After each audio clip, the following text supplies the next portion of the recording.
నేను వందనాలు వినపడతాను. వందనాలు అన్న. అన్న. ఇప్పుడు వినిపిస్తుంది, చెప్పండి అన్న. Wonderful. Thank you. Very good morning. Very good morning అన్న. ఎస్. సాయంత్రం. సో ఐ థింక్ ఆల్మోస్ట్ అందరూ వచ్చినట్లున్నాం కదా. We can pray and start.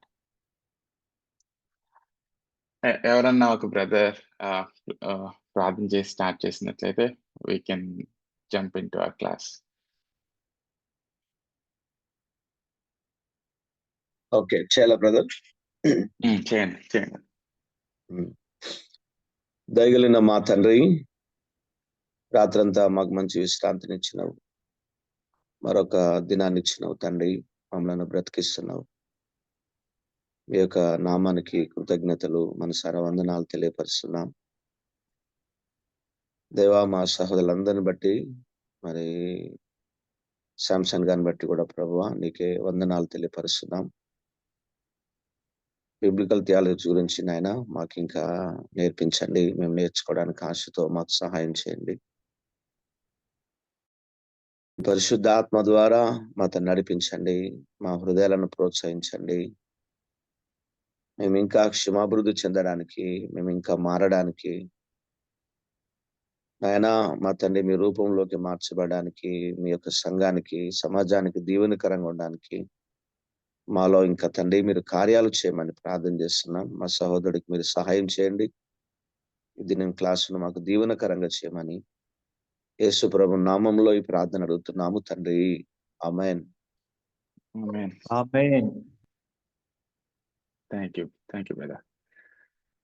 Good morning brothers. దేవుని మీ అందరికి వందనాలు. మరి లాస్ట్ 2 weeks నుంచి మనము బైబిల్ వేదాంత శాస్త్రము లేకపోతే బిబ్లికల్ థియాలజీ అంటే ఏంటి అని ఆలోచిస్తూ వచ్చాము. సో ఈరోజు అదే కంటిన్యూ చేస్తూ నెక్స్ట్ క్లాస్ మనం చూద్దాము. సో మీకు మధ్యలో ఎప్పుడన్నా క్వశ్చన్స్ ఉన్నా, డౌట్స్ ఉన్నా జస్ట్ మీరు మీ కన్సర్న్స్ రేజ్ చేసినట్లయితే, లేకపోతే కామెంట్ బాక్స్లో ఏమన్నా చేయి రేజ్ అట్లా చేసినట్లయితే నేను మీ క్వశ్చన్కి ఆపర్చునిటీ ఇచ్చి అది డిస్కస్ చేసి ముందుకెళ్దాం. మన క్వశ్చన్స్ మనం డిస్కస్ చేసుకుంటున్న టాపిక్ మీద ఫోకస్ చేయబడి ఉన్నట్లయితే అది మనకు హెల్ప్ చేస్తుంది. సో ఆ క్వశ్చన్స్ కూడా కొద్దిగా ఆలోచించి అడిగినట్లయితే గ్రూప్లో ఉన్న అందరికి కూడా హెల్ప్ అవుతుంది. సో బైబిల్ వేదాంత శాస్త్రం లేకపోతే బిబ్లికల్ థియాలజీ అనే దీని అర్థం ఏంటని మనం చూసాము. ఇది ఒక దైవిక రచయిత ద్వారా బైబిల్ని ఒక వృత్తాంతముగా, ఒక మహాకథగా ఎలా చదవాలో, ఈ యొక్క కథలో మనం ఎలా భాగస్థులమై ఉన్నామో నేర్చుకునే ఈ క్రమశిక్షణ అని చూసాము. ఇది క్రీస్తు యొక్క వ్యక్తిత్వం మరి ఆయన యొక్క పని, the person and work of Christ లో ముగిస్తుంది అని చూసాము. తద్వారా గ్రంథం బైబిల్లో ఉన్న ప్రతి వాక్యము క్రీస్తుకు సంబంధించి ఎలా అర్థం చేసుకోవాలి, ఇది బైబిల్ చదవటానికి ఒక మార్గం అని, ఇది ఒక హెర్మినెటిక్ టూల్ అని మనం చూసాం అనమాట. సో బ్యారీ కూపర్ అనే ఒక రచయిత ఏమంటాడంటే 64 పుస్తకాలు ఉన్న మన బైబిల్లో ఇది ఎలా అంటే, ఇది ఒక 66 రేడియో స్టేషన్స్ ఉన్నాయనుకోండి. ఈ 66 రేడియో స్టేషన్స్ లో మనము ఏ రేడియో స్టేషన్ నుంచి ఏ మ్యూజిక్ వింటున్నా ఫైనల్ థీమ్ ఏంటంటే అది యేసుక్రీస్తుని సూచిస్తున్న థీమ్ గా అది క్లియర్ గా తెలుస్తుందని చెప్తాడు by 66 books of the Bible. So మరి ఇంకోటి కూడా మనం లాస్ట్ వీక్ ఏం చూసామంటే, బిబ్లికల్ థియాలజీ సంఘాన్ని కాపాడటానికి, గాడ్ చేయటానికి మరియు మార్గదర్శకంగా ఎలా ఉన్న సంఘాన్ని నడిపించాలో అది ఎలా మనకి హెల్ప్ చేస్తుందో మనం చూసాం. రాంగ్ థియాలజీస్, తప్పుడు క్రైస్తవ బోధనలు, లీగలిజం కానీ లేకపోతే విచ్చలబడి చీప్ గ్రేస్ అన్న థియాలజీని సరిచేస్తూ బిబ్లికల్ థియాలజీ మనల్ని సరిగ్గా గైడ్ చేస్తుంది అని మనం చూసాం. అయితే ఈరోజు మనం ఈ బిబ్లికల్ థియాలజీని ఆలోచిస్తున్నప్పుడు బిబ్లికల్ థియాలజీ చేయటంలో మనకు కావాల్సిన పనిముట్లు ఏంటి, సాధనాలు ఏంటి. ఒక వడ్రంగి వర్క్షాప్ లేకపోతే ఒక కార్పెంటర్ వర్క్షాప్ వెళ్ళాం అనుకోండి, అక్కడ అతను సుత్తి వాడతాడు, ఒక రంపం వాడతాడు, ఇంకో రకరకాల వస్తువులు వాడుతూ, పనిముట్లు వాడుతూ తన ఆహ్, తన కార్పెంటరీ వర్క్ చేస్తాడు కదా! అది మరి మనము బిబ్లికల్ థియాలజీ చేసేటప్పుడు మనం వేరు వేరే టూల్స్ వాడతాం. ఈవెన్ మనము దినదినము బైబిల్ చదివేటప్పుడు కూడా ఆ టూల్స్ వాడుతా ఉంటాం. అవి జస్ట్ ఒక సమ్మరీగా డిస్కస్ చేస్తూ, ఆ టూల్స్ ఏంటని చూస్తూ, దాని ద్వారా మనము బిబ్లికల్ థియాలజీ ఎలా ఫెయిత్‌ఫుల్‌గా చేయగలము. హ్మ్. నమ్మకంగా చేయగలమో చూద్దాం. సో, వీటిలో 2 టూల్ బాక్స్‌గా నేను డివైడ్ చేశాను. ఒకటేమో ఎక్సెజెటికల్ టూల్స్ అంటారు. ఇది బైబిల్ వివరణ, బైబిల్‌ని ఎలా సరిగ్గా డివైడ్ చేసి చదవాలి అన్న ఒక బాక్స్. ఇంకొకటేమో స్టోరీ లైన్ టూల్స్. కథనంగా ఎలా వా బైబిల్‌ని మనం చూడాలి. ఒకే కథనంగా, ఒక మహా కథనంగా ఎలా చూడాలి, దానికి కావాల్సిన టూల్స్ ఏంటి అన్నవి మనం చూద్దాం. సో, ఎక్సెజెటికల్ టూల్స్ చూసేటప్పుడు ఇది మెయిన్ పాయింట్ ఏంటంటే, రచయిత యొక్క అసలు ఉద్దేశ్యం ఏంటి? ఇప్పుడు ఇది 66 పుస్తకాలు దేవుని అదే దేవుని యొక్క ఆత్మ ప్రేరేపణలో రాయబడిన పుస్తకాలు కదా! They are inspired by God's word. But they are also written by humans. Ah, దేవుడు ప్రేరేపించి రాయబడిన పుస్తకాలు గాని, మానవులు కూడా రాసినట్లుగా మనం చూస్తాము. సో, ఆ విధంగా చూసినట్లయితే ఆహ్, ఫస్ట్ ఎక్సెజెటికల్ టూల్స్ ఏం హెల్ప్ చేస్తాయంటే, దే అవి మా రచయిత యొక్క ఉద్దేశ్యం ఏంటి? అది అర్థం చేసుకోవడానికి సహాయపడతాయి అనుకుంటే, స్టోరీ లైన్ టూల్స్ కథనంగా చూసే ఈ యొక్క సాధనాల్లో దేవుని యొక్క ఉద్దేశ్యం ఏంటి? ఈ ఈ ఈ వాక్యం ఇలా రాయబడి ఉండటం వల్ల అన్నది గూడా మనం చూస్తాము. సో, ఎవరన్నా చెయ్యి రైజ్ చేసారా ఇప్పుడు? Sorry. Yes. Kiran brother.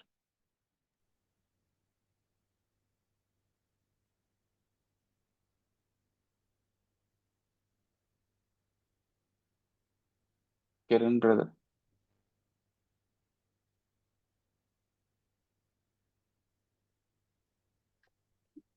Okay. Maybe by accident ఏమో.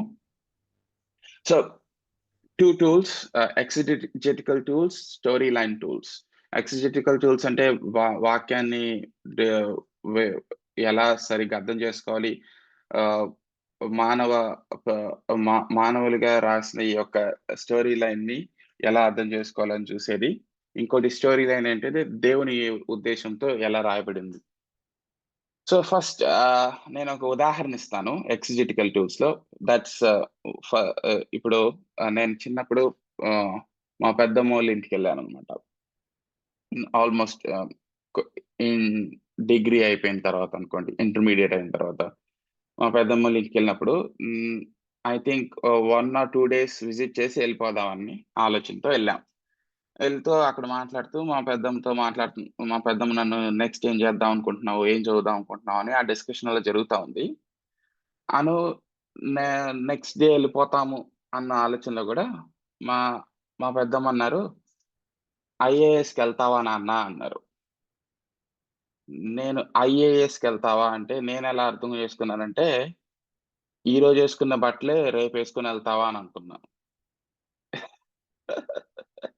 కానీ మా పెద్దమ్మ ఎలా ఉద్దేశించారంటే ఐఏఎస్. ఇండియన్ అడ్మినిస్ట్రేటివ్ సర్వీసెస్‌కెళ్తావా నాన్న అని అడిగితే, నేను ఆన్సర్ ఇచ్చాను సీరియస్‌గా. లేదు పెద్దమ్మ వేరే బట్టలు తెచ్చుకున్నాను ఐఏఎస్‌కెళ్తాను నేను అని నేను ఆన్సర్ ఇస్తున్నాననమాట. సో, ఇక్కడ సందర్భం గనక మిస్ అయితే ఎలా మనము ఒకే వర్డ్‌ని వేరే విధంగా అర్థం చేసుకోవచ్చో టోటల్ మీనింగ్ మారిపోతది గదా! సో ఎక్సెజెటికల్ టూల్ లో ఫస్ట్ టూల్ ఏంటంటే ఈ విధంగా చూస్తే ఆహ్, సందర్భము, కాంటెక్స్ట్ ఏంటి అని మనం సరిగ్గా అర్థం చేసుకున్నట్లయితే ఆ వాక్యం ఎలా రాయబడిందో మీనింగ్ మనం ఈజీగా అర్థం చేసుకోవచ్చు. సో, దీనికి కాంటెక్స్ట్ ఈస్ ద కింగ్ అని అంటారు. కాంటెక్స్ట్ సందర్భము. మీరు రచయిత ఉద్దేశించి అర్థాన్ని తెలుసుకోవాలంటే వారు ఏ పదాలు వాడారో, వాక్యాలు మరియు పేరాలపై చాలా శ్రద్ధ ఉపయోగించాలి. ఒక వాక్యము ఇంత చిన్న వాక్యం తీసుకుని ఆ వాక్యమే చదివి దాని నుంచి అర్థం తీసుకోవడానికి ట్రై చేసినట్లయితే మనం మొత్తం అర్థం కాదు. Even I think last week మనము కొద్దిగా స్ట్రగుల్ అయ్యాము. ద్వితీయోపదేశకాండం 28వ అధ్యాయం చూసినప్పుడు మనము అక్కడ ప్రామిసెస్ ఎలా దేవుడు మిమ్మల్ని ఆశీర్వదిస్తాడు అన్న యొక్క వచనాలే చూసాం. కానీ ఆ సందర్భం చూసినట్లయితే కింద ఎన్నో శాపాలు కూడా ఉన్నాయి. అది చూడలేదు మనం కదా. ఆశీర్వాదాలు, శాపాలు, దాని మధ్యలో కొన్ని కీ వర్సెస్ ఉన్నాయి. వాటిని మనం ఫోకస్ చేయలేదు. సో సందర్భం చూసినట్లయితే దాని అర్థం ఏంటో మనకి ఇంకా బాగా అర్థం అవుతుంది. సో ఫస్ట్ ఎక్సిజెటికల్ టూల్ ఏంటంటే context is the king. So ఆ రచయిత ఉద్దేశించి ఈ మాటలు రాశాడో అది అర్థం చేసుకున్నప్పుడు, ఆ సందర్భంలో అర్థం చేసుకునేటప్పుడు మనము క్లియర్ గా దాని మీనింగ్ అర్థం చేసుకోవచ్చు. ఇప్పుడు కామెంటరీలు రాస్తున్న వారు కూడా వారి మెయిన్ ఉద్దేశం ఏమై ఉండాలంటే రచయిత ఏం చెప్తున్నాడో దాన్ని ఉద్దేశించి నేను నా మీనింగ్ ని ఫస్ట్ రాసి దాని తర్వాత నా కామెంటరీ ఇవ్వాలి. ఇప్పుడు ఈవెన్ జనరల్ గా బైబుల్ చదవటానికి వచ్చే విశ్వాసులు ఎలా వస్తారంటే ఈ వాక్యం నేను చదివి ఈ వాక్యాన్ని నేను ఎలా అర్థం చేసుకుంటాను, నాకు ఇది ఎలా అనిపిస్తుంది అన్న ఫస్ట్ ఫోకస్ పెడతాం మనం కదా. ఈ వాక్యం చదివితే నాకేమనిపిస్తుంది, ఈ వాక్యం నుంచి నేనేం తీసుకుంటున్నాను అన్న ఫోకస్ వెళ్ళటంతో రచయిత యొక్క ఉద్దేశం ఏంటో మనం మిస్ అవుతా ఉంటాం అన్నమాట. సో అది మనము కేర్ఫుల్ గా అవాయిడ్ చేయాలి. So context is the king, exegesis వివరణ to cut the word rightly అంటారు. అది మనము దాంట్లో మనం గ్రో అవ్వాలి. ఐ థింక్ దానికోసము రాజేష్ అన్న ఇంకా ఐ థింక్ మనకు ఇంకొక స్పెషల్ క్లాస్ కూడా జరుగుతున్నట్లుంది. సో అవన్నీ హెల్ప్ చేస్తాయి అన్నమాట. ఇంకొకటి ఎక్సిజెటికల్ టూల్లో గ్రామటికల్ హిస్టారికల్ మెథడ్ ఉపయోగిస్తూ బైబిల్ చదవగలగాలి మనం. అంటే గ్రామర్ అంటే వ్యాకరణ. వ్యాకరణ ఎలా వర్డ్స్ రాయబడి ఉన్నాయి. హిస్టారికల్ మెథడ్ అంటే ఆ కాలంలో రాసినప్పుడు వాటి అర్థం ఏంటి అవి అర్థం చేసుకోవడానికి హెల్ప్ చేస్తాయి. ఈ పేరా అంటే ఏమిటి, మీరు దీని యొక్క వ్యాకరణ విశ్లేషణ ఎలా జరుగుతుంది, ఈ యొక్క మెయిన్ పాయింట్ ఏంటి, ఇక్కడ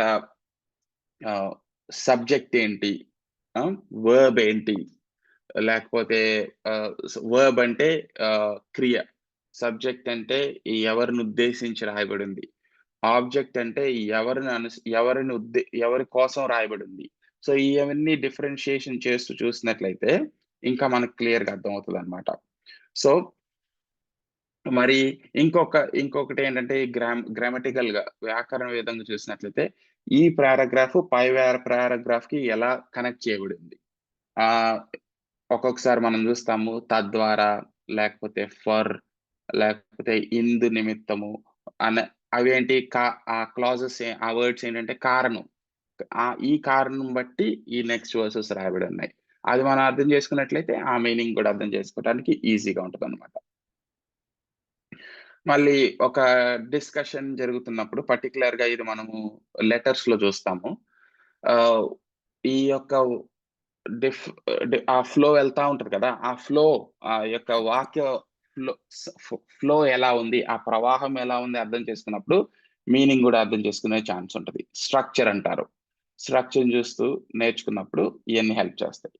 ఇంకా చారిత్రాత్మక మెథడ్ ఎలా అంటే ఈ చారిత్రాత్మకంగా ఈ రచయిత ఏ టైంలో రాశాడు, ఏ తేదీలో రాశాడు, ఆయన రాసినప్పుడు ఆయన ఎవరిని ఉద్దేశించి, వాళ్ళ ప్రేక్షకులు ఎవరు, వీళ్ళన్నీ తెలిసినట్లయితే మనం అప్పుడు అర్థం చేసుకోవడానికి హెల్ప్ అవుతుంది. ఇంకొకటి ఆ కల్చరల్ కాంటెక్స్ట్ ఏంటి, ఆ సంస్కృతి ఎలా ఉండేది అప్పుడు, పరిచయులు అంటే ఎవరు, రోమా ప్రజల టైంలో మహిళలు ఎలాంటి హక్కులు ఉన్నాయి వాళ్ళకి, అవి తెలుసుకున్నప్పుడు ఆ మీనింగ్ కూడా మనం అర్థం చేసుకుని అప్లై చేయడానికి హెల్ప్ అవుతుంది అనమాట. ఇంకా డిఫరెంట్ ఆ టైంలో ఉన్న పొలిటికల్ లీడర్స్ ఎవరు అవి కూడా తెలిసినప్పుడు ఇంకా ఈజీగా అర్థం చేసుకోవచ్చు. సో మెయిన్ గా ఈ టూల్స్ చూసినట్లయితే ఇవి హెల్ప్ చేస్తాయి మనకి. ఇంకా మనకి చాలా రిసోర్సెస్ ఉన్నాయి. కామెంటరీస్ చూసినప్పుడు, బైబిల్ నిఘంటువులు, బైబిల్ డిక్షనరీస్ చూసినప్పుడు, లేకపోతే ఎన్సైక్లోపీడియా చూసినప్పుడు, ఒక అట్లాస్ చూసినప్పుడు, ఈ డిఫరెంట్ టూల్స్ ద్వారా మనము ఈ మీనింగ్‌ని అర్థం చేసుకోవడానికి హెల్ప్ చేస్తదనమాట. ఇంకొక సాధనం స్టిల్ ఎక్సెజెటికల్ టూల్‌లో సాహిత్య రూపము, లిటరరీ ఫార్మ్ అని అంటారు. లిటరరీ ఫార్మ్స్ అంటే ఎవరైనా చెప్పగలరా? ఎన్ని లిటరరీ ఫార్మ్స్ ఉన్నాయి మనకి? మన బైబిల్‌లో. జాన్రస్ అంటారా? జాన్రస్ అన్నా? జాన్రస్. యెస్. Literary genres. ఏమేమి ఉన్నాయి కొద్దిగా చెప్పు brother.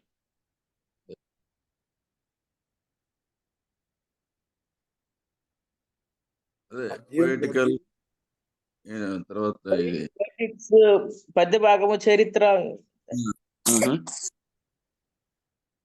History, poetry, prophecies, gospels. Okay. Yeah!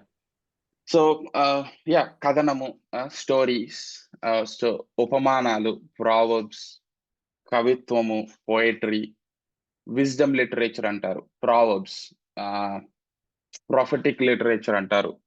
ప్రవచనాలు, మళ్ళీ అపోకలిప్టిక్ లిటరేచర్ అంటారు.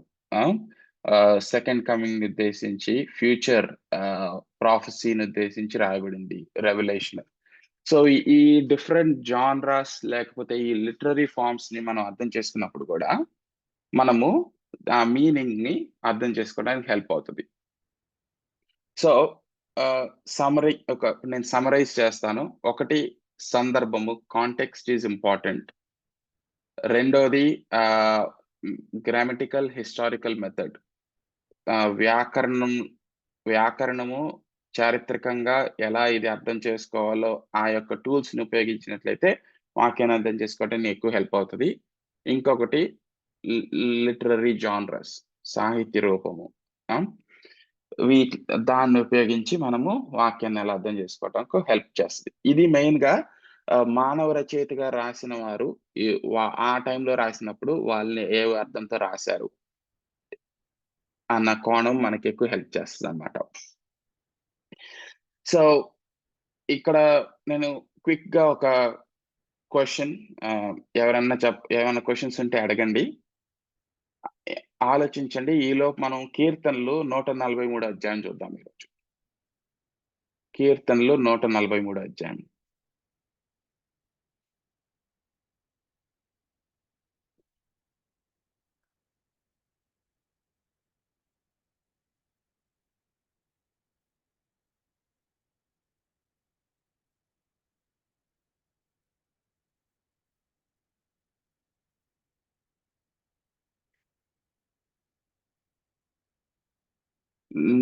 నా ఉద్దేశం ఏంటంటే ఇది కొద్దిగా ఈ ఈ కీర్తన ఉపయోగిస్తూ ఈ టూల్స్ ని మనం ఎలా ఉపయోగిస్తూ అర్థం చేసుకోవచ్చో కొద్దిగా ఒక చిన్న ప్రయత్నం చేద్దాం.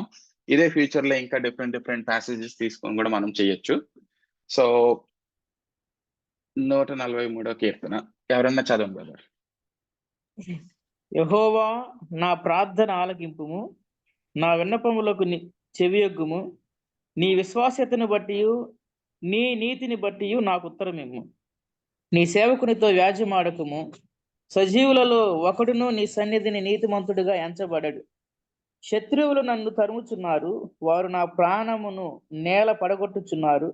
చిరకాలము క్రిందట చనిపోయిన వారితో పాటు గాఢాంధకారములో నన్ను నివసింపజేయుచున్నారు. కావున నా ఆత్మ నాలో కృంగి ఉన్నది, నాలో నా హృదయము విస్మయమొందెను. పూర్వ దినములు జ్ఞాపకం చేసుకొనుచున్నాను, నీ క్రియలన్నీ ధ్యానించుచున్నాను.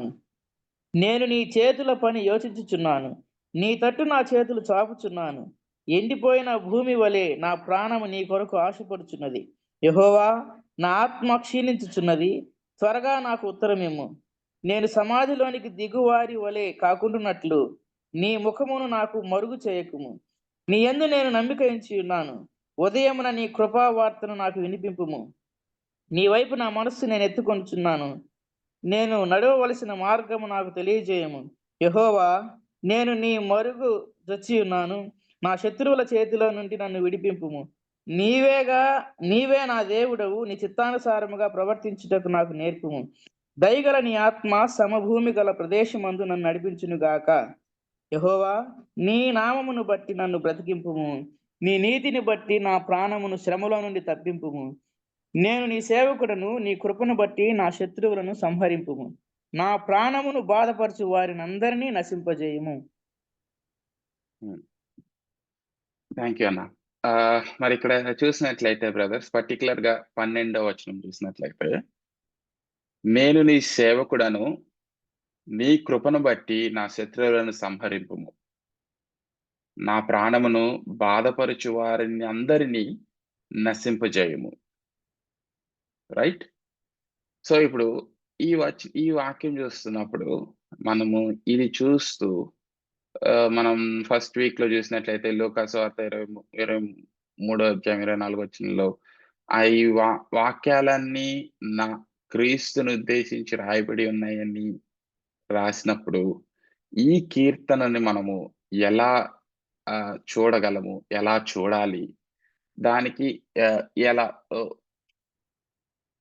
ఇప్పుడు చూసిన టూల్స్, ప్రస్తుతానికి చూసిన టూల్స్, ఎక్సిజెటికల్ టూల్స్ ద్వారా ఏమర్థం చేసుకోవచ్చు? ఒకటి, మనం ఏమన్నాం, సందర్భం ఇంపార్టెంట్ అన్నాం. ఇక్కడ ఈ వచనాల్లో సందర్భం మనకేమన్నా అర్థమవుతుందా?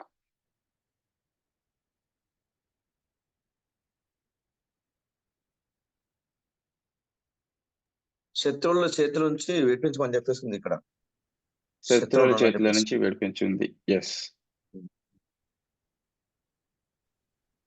ఆయన సౌలు దగ్గర నుంచి పారిపోతూ గుహలో ఉన్నప్పుడు రాస్తున్నాడు. ఓకే అశోక్ అన్న, మంచి పాయింట్ చెప్పావు. సౌలు నుంచి ఎవరు పారిపోతున్నారు? దావీదు. ఎలా చెప్పగలవు? ఈ 142వ కీర్తనకి ఇది కంటిన్యూషన్ అని అనుకుంటున్నాను. పైన రాసింది గుహలో 42. 142.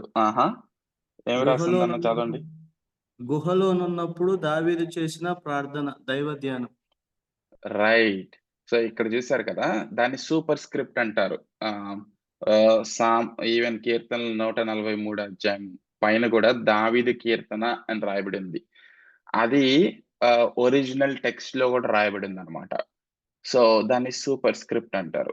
సో దాన్ని బట్టి మళ్ళీ 142వ అధ్యాయం చూసినప్పుడు గుహలో ఉన్నప్పుడు దావీదు చేసిన ప్రార్థన అన్న దాన్ని బట్టి మనకు సందర్భం అర్థం అవుతుంది. మేబీ దావీదు రాజు సౌలు నుంచి తప్పించుకుంటున్నప్పుడు ఇది రాసిన పాట, సాంగ్ ఇది యాక్చువల్లీ, కీర్తన అని మనం అర్థం చేసుకోవచ్చు. ఎస్. ఇంకా నెక్స్ట్, గ్రామటికల్ హిస్టారికల్ మెథడ్ లో నుంచి ఏమైనా అర్థం చేసుకోవచ్చా? ఒకటి క్లియర్ గా హిస్టరీ ఏంటి? సౌలు రాజు, ఆ కాలంలో నియమింపబడిన రాజు. సౌలు ఎలా తప్పుడు మార్గంలోకి వెళ్ళిపోయి దేవుని యొక్క ఉగ్రతకి పాత్రుడయ్యి తన రాజ్యాన్ని, he is now not in a good place to lead the kingdom, ఆ అర్హతను కోల్పోయినాడికి చూస్తాము. ఆ టైంలో దావీదుని దేవుడు ఎన్నుకోవటము, దావీదుని తన రాజుగా నియమించినప్పుడు అప్పుడు జరుగుతున్న యొక్క పవర్ ఛాలెంజెస్ తో ఈ లెటర్ రాసినట్లుగా మనం చూస్తాం కదా. సో మరి ఈ 12వ వచనం చూసినట్లయితే, నేను నీ సేవకుడను, నీ కృపను బట్టి నా శత్రువులను సంహరింపుము. ఎవరు ఆ శత్రువులు? బెంజన్న చెప్పండి. యాక్చువల్ గా ఇక్కడ శత్రువులు అంటే మనకు అర్థమవుతుంది, సౌలే ఆయనకు ఇప్పుడు శత్రువుగా ఉన్నాడు. నా పాయింట్ ఏంటంటే, మనం దీన్ని అప్లికేషన్ లో మనం ఏ విధంగా అప్లై చేసుకోవచ్చు? మనం శత్రువులను ప్రేమించిన వారి కోసం ప్రార్థించాలని మనం నేర్చుకుంటున్నాం కదా కృత నిబంధనలో. మరి ఈ పాత నిబంధనలో జరిగిన ఈ సంఘటనను, ఈ లేఖన భాగాలను మనం ఏ విధంగా అన్వయించుకోవచ్చు? అసలు మనకు అన్వయించుకోవచ్చా? అదే బిగ్ క్వశ్చన్ ఇప్పుడు. లాస్ట్ వీక్ కూడా మనం ద్వితీయోపదేశ కాండం 8వ అధ్యాయంలో చూసినప్పుడు కూడా అదే పెద్ద డిస్కషన్ జరిగింది. సో ఇప్పుడు ఈ వాక్యం చూస్తున్నప్పుడు కూడా ఎలా దీన్ని మనకు అప్లై చేసుకోవాలి అన్నది మనం చూడటానికి ఇది హెల్ప్ అవుతుంది అనమాట. సో ఇక్కడ నేను నీ సేవకుడును, నీ కృపను బట్టి నా శత్రువులను సంహరింపుము అంటున్నాడు. ఇక్కడ క్లియర్ గా ఏమర్థం అవుతుంది? ఆ కాలంలో దావీదు రచయితగా రాసినప్పుడు తన శత్రువులను ఉద్దేశించి దేవుని కొరకు వేడుకుంటున్నాడని క్లియర్ గా అర్థం అవుతుంది కదా. అది మరి ఈ కీర్తనని ఆయన ఆలకించినట్లుగా కూడా మనం చూస్తాం కదా. బ్రదర్ అశోక్, తర్వాత స్టీవెన్ బ్రదర్. ఆ కృపను బట్టి అంటున్నాడు కదా, కృప సంహరించదు. కృప సంహరించదంటారా? కృపను బట్టి సంహరించు అంటున్నాడు. యా, నీ నీతిని బట్టి నా ప్రాణమును శ్రమలలో నుండి తప్పింపుము. ఆయన నీతిమంతుడు, కృపా సమృద్ధి గలవాడు. రెండు. ఆయన నీతి సరిగ్గా నిలబడాలంటే ఆయన నీతిని బట్టి కరెక్ట్ గా దాన్ని జరిగించాలి, నెరవేర్చాలి. కృప కాబట్టి ఆయన నీతిని పక్కన పెడతాడా అంటే కుదరదు కదా. ఆయన రెండిటిని ఉంచి తన ప్రజలను నడిపించే దేవుడు. సో చూద్దాము, దాన్ని చూద్దాము, దాన్ని మనం ఎలా అప్లై చేసుకోవాలో కూడా మనం చూద్దాము. స్టీవెన్ అన్న చెప్పండి. అయితే ఇప్పుడు అంటే సౌలు దావీదుకి శత్రువుగా ఉన్నాడు. మరి ఈ సందర్భంలో సౌలు దావీదు చేతికి అప్పగించబడ్డాడు.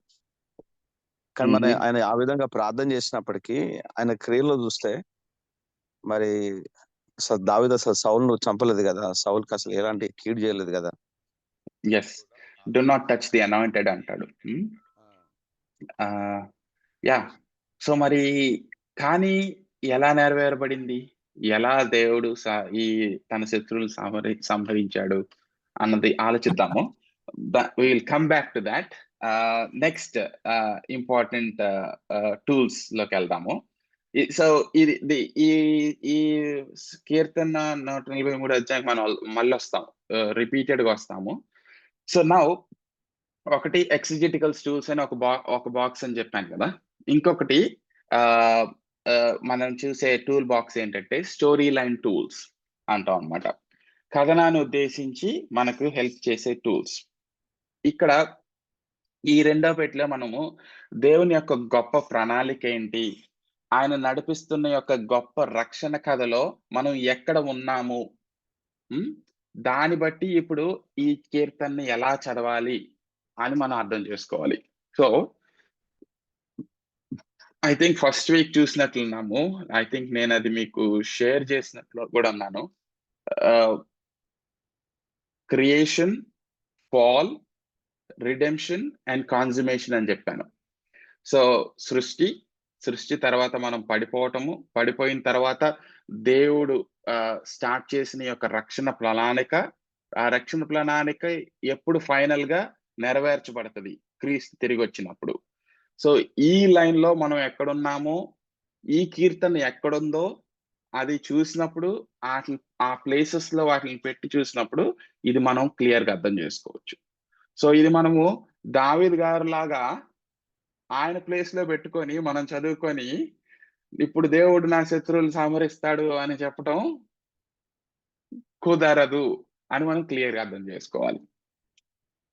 ఐ మీన్ ప్రాస్పెరిటీ గాస్పల్ లేకపోతే అన్హెల్ప్ఫుల్ టీచింగ్స్ లో జనరల్ గా అదే చేస్తారు. బిబ్లికల్ థియాలజీ సరిగ్గా అర్థం చేసుకున్నప్పుడు ఏమవుతుంది, ఆ స్టోరీ లైన్ లో మనము చాలా ముందుకొచ్చి క్రీస్తు తర్వాత ఉన్నాము అని మర్చిపోతున్నప్పుడు ఇది మనల్ని తీసుకెళ్లిపోయి దావీదు గారి ప్లేస్ లో పెట్టేసుకొని నిన్ను తలగానే ఉంచుతాను అన్నాడు కానీ నిన్ను తోకగా ఉంచునన్నాడు దేవుడు అని చెప్పేసి, లేకపోతే నిన్ను రాజుగానే ఉంచుతాడు, నిన్నెప్పుడు మరణం నుంచి కూడా తప్పిస్తాడని ఆ యొక్క వాగ్దానాల్ని మనకు అప్లై చేసేసుకొని సో నాకు ఎటువంటి ప్రాబ్లం లేదు, ఏమైనా ప్రాబ్లం ఉందా అంటే నా విశ్వాసంలో ఏదో ప్రాబ్లం ఉందని మళ్ళీ దాన్ని ఇంకా పుష్ చేస్తామే కానీ ఇది యాక్చువల్ సరిగ్గా మీనింగ్ ఏంటి అని మనం మిస్ అవుతా ఉంటాం అన్నమాట.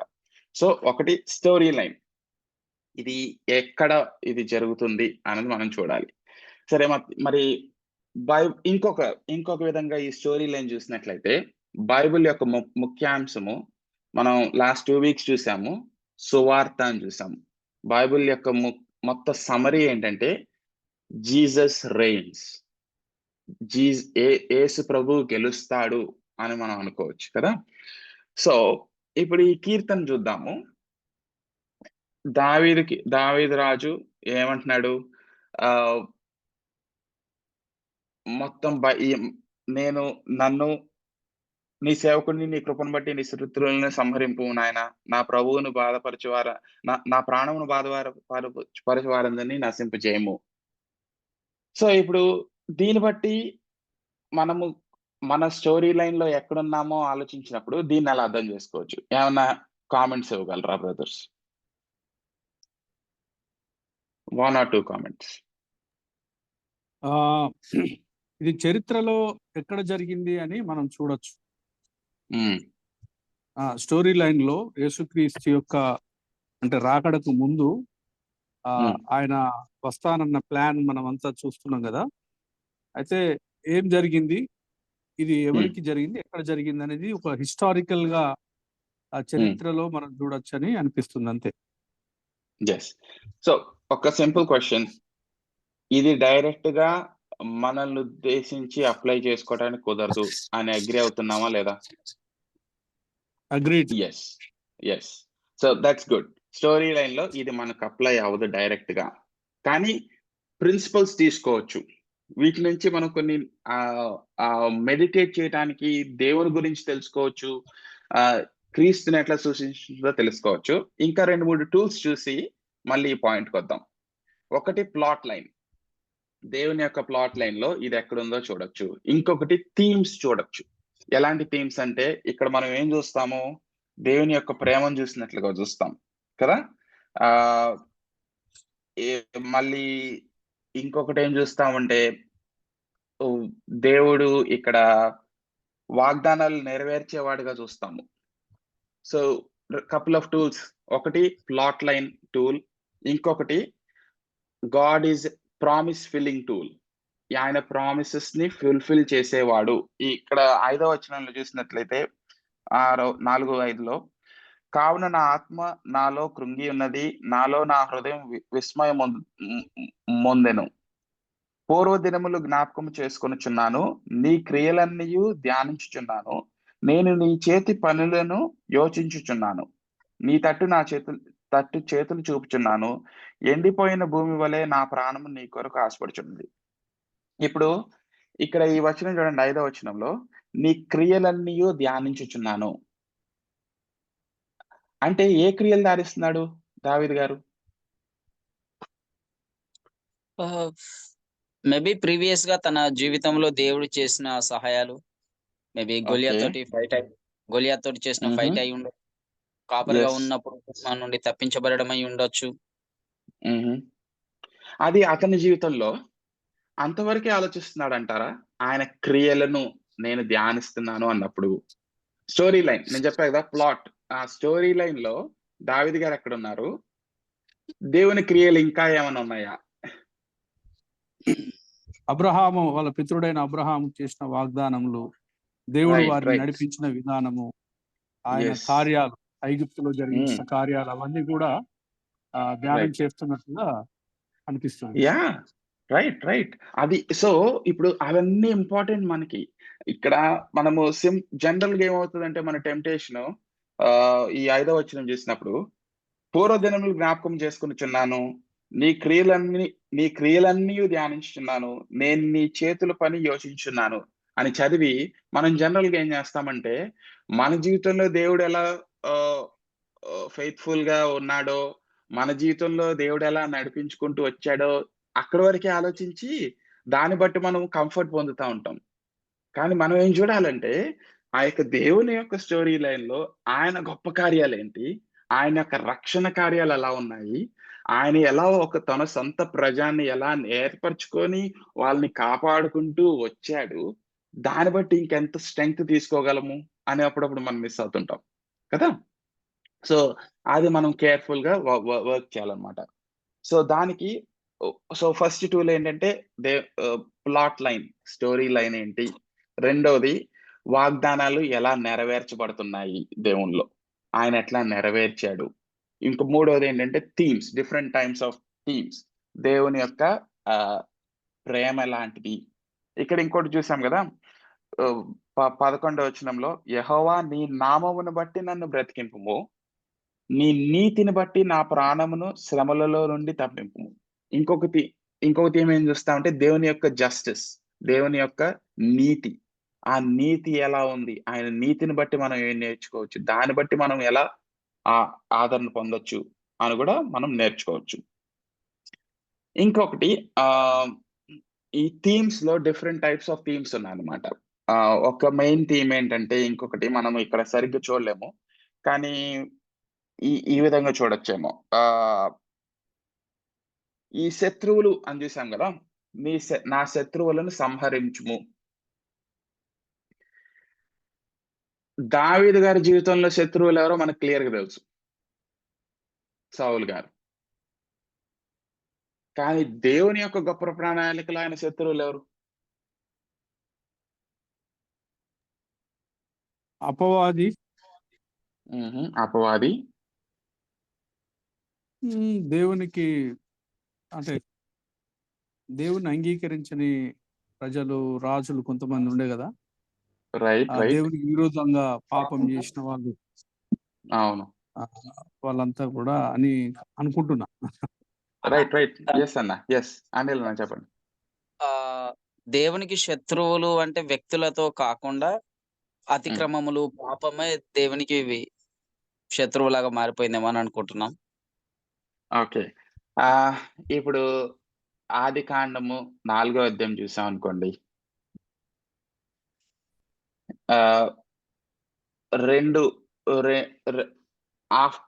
ఆ పాపము వచ్చిన తర్వాత 2 విధాలుగా జనాంగం విడిపోయారు. ఒకటి సీడ్ ఆఫ్ ద సర్పెంట్ అంటారు, ఇంకొక సర్ప సంతానము. ఇంకొకళ్ళేమో సీడ్ ఆఫ్ ద ఉమెన్, స్త్రీ సంతానం, వాగ్దానం చేయబడి వచ్చే వారి నుంచి వచ్చే జనాంగము. సో ఈ థీమ్ ని కూడా మనం చూడగలగాలి. శత్రువులు అంటే సౌలు గారేనా, లేకపోతే ఆ కాలంలో ఉన్న అన్య దేశస్తుల, లేకపోతే కానానీయుల, ఫలస్తీనీయుల, ఇంకా వేరే వాళ్ళు ఉన్నారు కదా వాళ్ళ? అంటే మనం ఆ డివిజన్ ఎలా చూడగలగాలంటే seed of the serpent, seed of the woman. ఎవరైతే దేవుని వాగ్దానము అనుసరించి, దేవుని వాక్యాన్ని అనుసరించి, దేవుని ప్రణాళికలో ఉన్నవారు సీడ్ ఆఫ్ ద ఉమెన్. దాని నుంచి ఈవెన్ జెన్సిస్ లో చూసినట్లయితే, ఆదికాండంలో చూసినట్లయితే కయీను, ఏబేలు. ఏబేలేమో దేవునికి ప్రియుడిగా, కయీనేమో వేరే విధంగా వెళ్తున్నట్లుగా చూస్తాము. ఇంకా ముందు తీసుకొచ్చినట్లయితే నోవా టైంలో ఒక నిబంధన చేయబడింది కదా, నోవా నుంచి వచ్చే జనాంగం ఎవరు? స్త్రీ సంతానము. మిగతా వారు నశించిపోయిన వాళ్ళందరూ ఎవరు? సర్ప సంతానము. దాని తర్వాత మళ్ళీ నోహా నుంచి వచ్చిన కుమారుల్లో కూడా కొంచెం మందిల నుంచి వస్తున్న జీనియాలజీ ప్రకారము వారు వాగ్దాన వారుగా, మిగతా వాళ్ళందరూ దేవునికి దూరంగా ఉన్నవారుగా చూస్తాము. ఈవెన్ మనము సువార్తలకు వచ్చినప్పుడు ఈ జీనియాలజీస్ చూసినట్లయితే కూడా అక్కడ కూడా మనం ఏ జీనియాలజీ చూస్తాము? వాగ్దానం చేయబడి స్త్రీ యొక్క సంతానం యొక్క జీనియాలజీ చూస్తాం. కానీ సో ఇవి కూడా థీమ్స్ మనం అర్థం చేసుకోవాలన్నమాట. సో దాన్ని బట్టి మనం ఈ వాక్యాన్ని ఎలా చదవడం హెల్ప్ అవుతుంది. సో ఇది మైండ్ లో పెట్టుకుందాము. ఇంకొక 2 టూల్స్ చూసి మనం 143 చదువుదాం. ఓకే, ఇప్పుడు దాకా ఏమన్నా క్వశ్చన్స్, ఏమైనా డౌట్స్ ఉన్నాయో చెప్పండి బ్రదర్స్. లేకపోతే ఇంకొక రెండు టూల్స్ చూసి ఈ యొక్క 143 అధ్యాయం ఎలా అర్థం చేసుకోవచ్చు చూడొచ్చు. ఓకే, ఇంకొకటి ఎస్ చెప్పండి. క్రియలన్నీ ధ్యానించుచున్నాము అన్నప్పుడు ఆ పైన పూర్వదినాలు అన్నాడు, పూర్వము. ఈ క్రియలు అన్నప్పుడు భవిష్యత్తులో రాబోయే మెస్సియా గురించి ఆలోచించాడు అంటున్నారు మీరు? ఇట్లా లేదు లేదు క్రీస్తు గురించి నేను అనేది దే ఆ క్రియలన్నీ ముందు జరిగినవి ఆ దేవుని క్రియలు ఈ ఆయన ఎలా వాగ్దానం చేస్తూ ఎలా ఆయన జనాంగాన్ని నడిపిస్తూ అబ్రహాము ఇస్సాకు యాకోబు యోసేపు వాళ్ళ జీవితాల నుంచి ఐగుప్తు చెరలో ఓ 40 కొన్ని సంవత్సరాలు ఉన్నప్పుడు ఆ చెరలో నుంచి ఎలా విడిపించి తీసుకొచ్చాడు, చెరలో నుంచి విడిపించి తీసుకున్న తర్వాత వాళ్ళకి లా ఎలా దేవుని యొక్క వాక్యాన్ని 10 కమాండ్మెంట్స్ ఇవ్వటము, మందసాన్ని నిర్మించడం, ఇవన్నీ జ్ఞాపకం చేసుకుంటున్నాడు ఆయన. వీటన్నిటిలో దేవుని కృప ఎట్లా ఉంది, దేవుని ఎట్లా తన వాగ్దానం చేసిన ప్రజలను ఎలా అవన్నీ జ్ఞాపకం చేసుకుంటూ ధ్యానిస్తూ ఫ్యూచర్ లో కూడా ఇది ఎలా ఫుల్ఫిల్ అవుతుందో అని కూడా ఆయన హోప్ చేస్తున్నాడు. బట్ మెయిన్ గా ఇప్పుడు ద్వితీయోపదేశకాండం 6వ అధ్యాయం చూడండి, వాళ్ళకి ఇవ్వబడిన కమాండ్ ఏంటి? దేవుడు ఎలాంటి వాడు, దేవుని యొక్క కార్యాలు ఏంటి, మీరు మీ పిల్లలకి నేర్పించండి, మీ మిదిటి మీద మీ తలుపు ద్వారాల మీద రాసి వారికి నేర్పించినప్పుడు ఎందుకంటే ఆ నేర్పించడము ఈ సమయాల్లో నేను అది జ్ఞాపకం చేసుకుంటూ దేవుడు ఎలాంటి వాడు అని అర్థం చేసుకోవడానికి. కిరణ్ అన్న.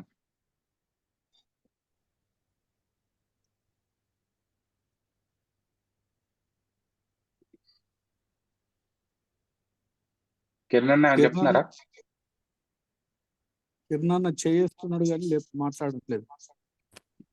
Right right right. Steven Ramesh చాలాసేపటి నుంచి చేయి లేపున్నాడు. ఐ థింక్ స్టీవెన్ అన్న కామెంట్ చేసినట్లున్నారు ఆల్రెడీ. ఓకే, ఇఫ్ నాట్ ఇంకో 2 క్విక్ గా చూసేసి ఇవి కొద్దిగా. ఇప్పుడు వినపడుతుందా తమ్మి? వినిపిస్తుంది అన్న, చెప్పండి.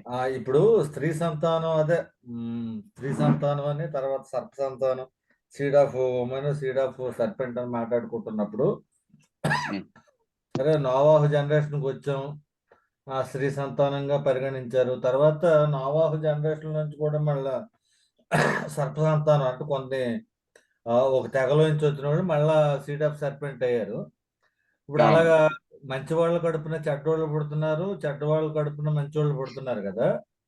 ఇప్పుడు అలాగ అనుకుంటే స్త్రీ సంతానం కడుపున మళ్ళీ సర్ప సంతానం, లేకపోతే సర్ప సంతానం కడుపున స్త్రీ సంతానం పుట్టినట్టుగా అసలు మనం ఇమాజిన్ చేయొచ్చు మరి.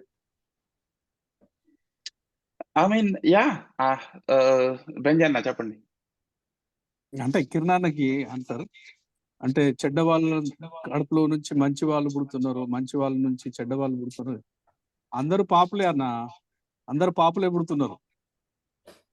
అలాంటప్పుడు మళ్ళీ స్త్రీ సంతానం లేకపోతే సర్ప సంతానం అని గబుక్కుని పేరు పెట్టేటి ఎంతవరకు కరెక్ట్ అది?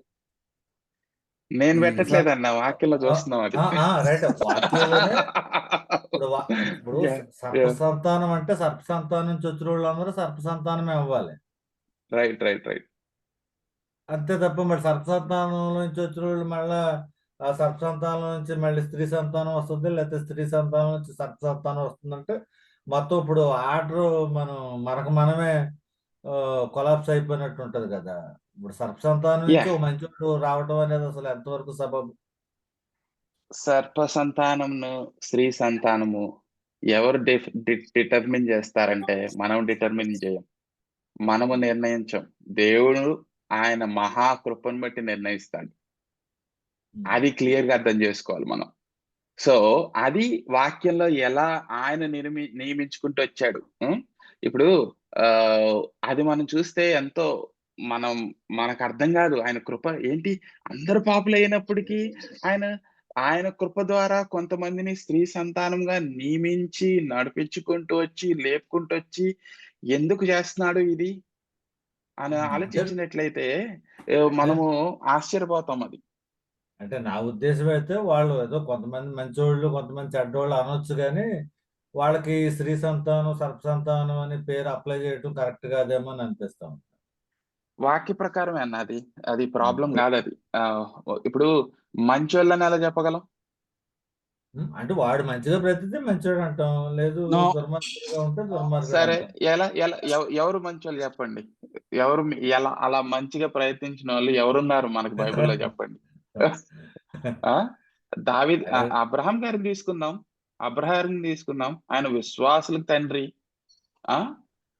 ఆయన సారా గారిని భయంతో రాజ్యాల ముందు భయంతో తన చెల్లి అని చెప్పి అబద్ధం చెప్పి వాళ్ళకి ఆ రాజుకి పంపించేశాడు. దేవుడు మధ్యలో వచ్చి మళ్ళీ ఆ రాజుని జడ్జ్ చేసి ఆయన ప్రణాళిక నెరవేర్చుకుంటూ వచ్చాడు. ఈవెన్ అబ్రహాం గారి జీవితంలో, ఈవెన్ దావీద్ గారి జీవితంలో కూడా. దావీద్ గారు ఎంత నా హృదయాన్ని అనుసరించిన వాడు అని దేవుడు చెప్తున్నప్పుడు, అదే టైంలో దావీద్ ఎంత ఘోర పాపం చేశాడు. మనం కీర్తనలో 51వ అధ్యాయాన్ని చూస్తాం. కరెక్టే. నేను వ్యక్తిగతంగా ఒక్కొక్కళ్ళలో మంచి ఉంది, చెడు ఉంది. లేకపోతే కొంతకాలం మంచిగా ఉన్నవాడు తర్వాత చెడగా మారాడు, లేకపోతే కొంతకాలం చెడుగా ఉన్నవాడు మంచివాడు అయ్యాడు. కాకపోతే ఇప్పుడు స్త్రీ సంతానంలో నుంచి సర్పసంతానం కలిగింది అనటం అంటే, ఇప్పుడు ఒక మంచివాడు కడుపున చెడ్డోడు పుట్టాడు, మంచివాడు కడుపున చెడ్డోడు పుట్టాడు అని అనొచ్చు.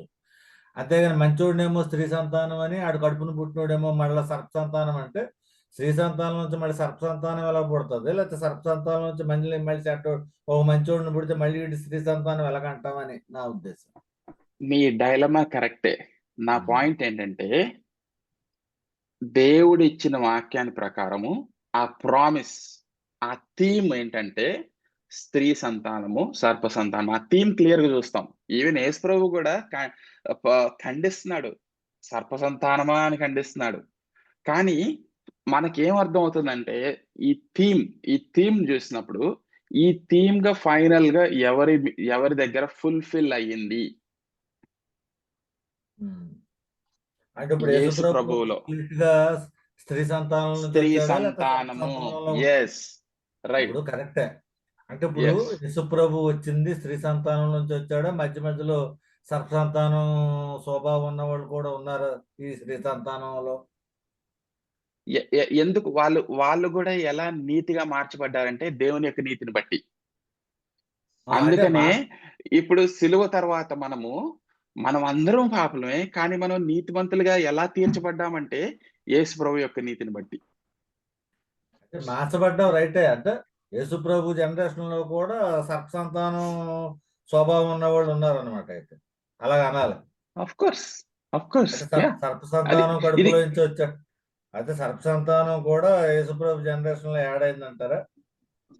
ఇది మనం ఎలా అర్థం చేసుకోవాలంటన్నా,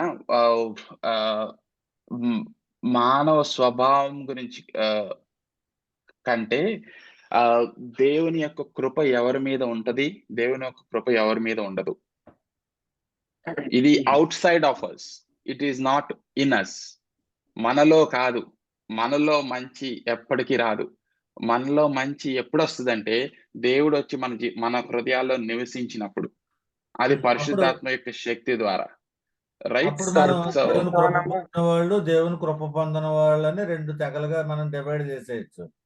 కృప పొందిన వాళ్ళు. నేను దాన్ని ఏమంటున్నానంటే, ఇంకొక విధంగా చూసినట్లయితే సర్ప సంతానం, స్త్రీ సంతానం అంటున్నాను. అదే ఇప్పుడు కృప పొందిన వాళ్ళు అన్న దాంట్లో మనం ఈ పెద్దగా మనం ఈ సర్ప సంతానం అనే ముద్ర పెడదాం. కానీ మంచోడినేమో స్త్రీ సంతానం అని, చెడ్డోడినేమో సర్ప సంతానం. ఇప్పుడు దావీదు మంచిగా ఉన్నంతసేపు స్త్రీ సంతానం అని అందాం. బత్షెబతో పాపం చేసినప్పుడు మరి సర్ప సంతానం సూచనలు కనపడుతున్నాయి కదా. అంటే ఒకే వ్యక్తి కాసేపు స్త్రీ సంతానంగా బిహేవ్ చేస్తూ ఒకే వ్యక్తి మళ్ళీ సర్ప సంతానంగా బిహేవ్ చేస్తే వాడు చివరికి మనం ఏమైనా ముద్ర వేస్తాం? అదే నేను ఆ డెఫినిషన్, ఆ పదానికి క్వాలిఫికేషన్ ఏంటంటే దేవుని కృప మనుషుల యొక్క యాక్షన్స్ కంటే అని నా పాయింట్. దేవుని యొక్క మహాకృప, దేవుని యొక్క అపారమైన కృప, దేవుని యొక్క ఓర్పు, సహనము. అలాంటప్పుడు మనం ఫైనల్ గా దేవుని కృపను బట్టే అని మాట్లాడుకోవచ్చు. మళ్ళీ ఈ స్త్రీ సంతానం, సర్ప సంతానం అనే ప్రసక్తి ఎందుకు? మరి మీకు కంఫర్టబుల్ లేకపోతే నో ప్రాబ్లం అన్న. బట్ జనరల్ గా ఈ విధంగా మనం చూస్తాం అనమాట హిస్టారికల్ నేరేటివ్ లో. అన్న నాకు అర్థమైంది ఏంటంటే అన్న, ఇప్పుడు అక్కడ బైబుల్ చెప్తుంది కదా స్త్రీ సంతానము, సర్ప సంతానం అని. మరి బాప్టిజం ఇచ్చి యోహాను కూడా గద్దించాడు. ఈవెన్ ఎవరంటే అక్కడికి వచ్చిన వాళ్ళు ఇజ్రాయెల్ ప్రజలే, వాళ్ళనే అంటున్నాడు సర్ప సంతానం అని. అంటే దేవుని యొక్క కృప ద్వారా డివైడ్ చేయబడ్డదన్న. మనం ఇట్లా మాట్లాడుతున్నాం, కానీ శాంసన్ బ్రదర్ చెప్పినట్టుగా దేవుని యొక్క కృప ద్వారా మనకి ఇప్పుడు అర్థమైతుంది మనం స్త్రీ సంతానం అని. సో ఆ విధంగా మనం అర్థం చేసుకుంటే మంచిదన్న కిరణ్ అన్న. సో బైబుల్ సంతానము సర్ప సంతానం అని చెప్తూ మధ్య మధ్యలో దాని గురించి సర్ప సంతానమా అని చెప్పి మాట్లాడుతున్న వాళ్ళు కూడా యేసు ప్రభు చెప్పిండు, బాప్టిజం ఇచ్చి యోహాను కూడా మాట్లాడిండు ఆ విషయాన్ని. సో కాబట్టి ఇక్కడ మనం ఎట్లా అర్థం చేసుకోవాలంటే దేవుని కృప మనల్ని స్త్రీ సంతానంలోకి తీసుకొచ్చింది. అంటే ఇది ఇప్పుడు జరిగింది కాదు, జగత్ పునాది వేయబడక ముందే జరిగింది దేవుని ప్రణాళికలో. సో ఆయన మనల్ని ఎన్నుకున్నాడు, మనం స్త్రీ సంతానంలో ఉన్నవారం. సో కాబట్టి ఆ విధంగా అర్థం చేసుకుంటే మంచిగా ఉంటదేమో అని అనుకుంటున్నా. సర్ప సంతానం అనేది ఒక్కటే పట్టుకుంటున్నారు, కానీ సర్ప సంతానం అని ఏ సందర్భంలో ఎవరితో ఎందుకు అన్నాడు అనేది కూడా చూడాలి కదా. సర్ప సంతానము అని అన్నప్పుడు ఏ సందర్భంలో ఎవరితో అన్నాడు, ఎందుకు అన్నాడు, వాళ్ళ గుణగణములను బట్టి అన్నాడా, లేకపోతే వీళ్ళు బర్త్ గా సర్ప సంతానం అని చెప్పేసి అంటున్నాడు అనేది చూడాలి కదా. ఏ సందర్భంలో మాట్లాడుతున్నాడు, యోహాను ఏ సందర్భంలో మాట్లాడుతున్నాడు, ఇంకొకరు ఏ సందర్భంలో మాట్లాడుతున్నాడు అని చూడాలి కదా. సర్ప సంతానం ఒకటే చూడాలి శామ్యుల్ అన్న. సో పాయింట్ ఏంటంటే ఇది థీమ్, ఇది సర్ప సంతానం థీమ్స్ వేరు. అది నువ్వు ఈ పని చేసినప్పుడు నువ్వు ఇది పని చేయకపోతే నువ్వు ఇది వేరు. అక్కడ మనం డిఫరెన్సియేషన్ చూడాలన్నమాట. ఒక థీమ్ చూస్తాం, ఇది దేవుడు నియమించిన యొక్క థీమ్లు. ఈ ఎట్లయితే దేవుని ప్రేమ, దేవుని కృప అనే థీమ్స్ చూస్తామో, ఇది ఒక థీమ్ చూస్తాము ఆయన యొక్క స్టోరీ లైన్ లో. దీంట్లో ఎంతో ఘోరంగా పడిపోయిన వారు కూడా చేర్చబడ్డారు ఈ థీమ్ లో, బెంజన్ అన్నట్లు. అది మనం చూసినట్లయితే మనము ఏ ప్లేస్ లో మనం ఉన్నాము అని మనకు అర్థమవుతుంది.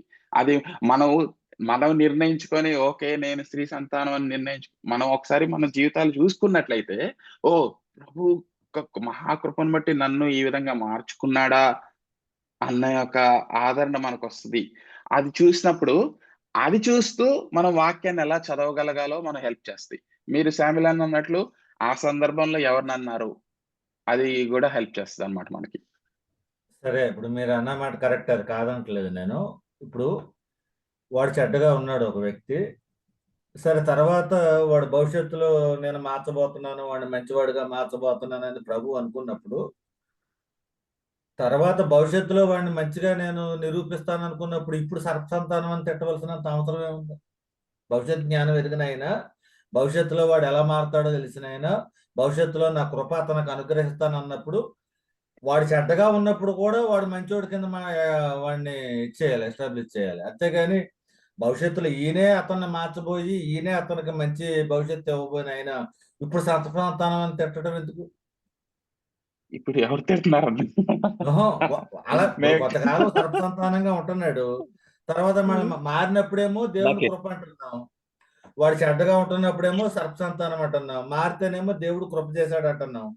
దేవుడు నేను కృప చూపుతాను అన్నప్పుడు అనుకున్నప్పుడు బెంజన్ అనట్లేదు. మనకి తెలియదు ఎవరు సర్ప సంతానం, ఎవరు వాగ్దానం పుత్రులో. అది ఎప్పుడు తెలుస్తుంది అంటే మన రక్షణని అనుభవించి అర్థం చేసుకున్నప్పుడు మనకు క్లియర్ గా ఏమర్థం అవుతుందంటే ఎవరు సర్ప సంతానమో ఎవరు దేవుని సంతానమో.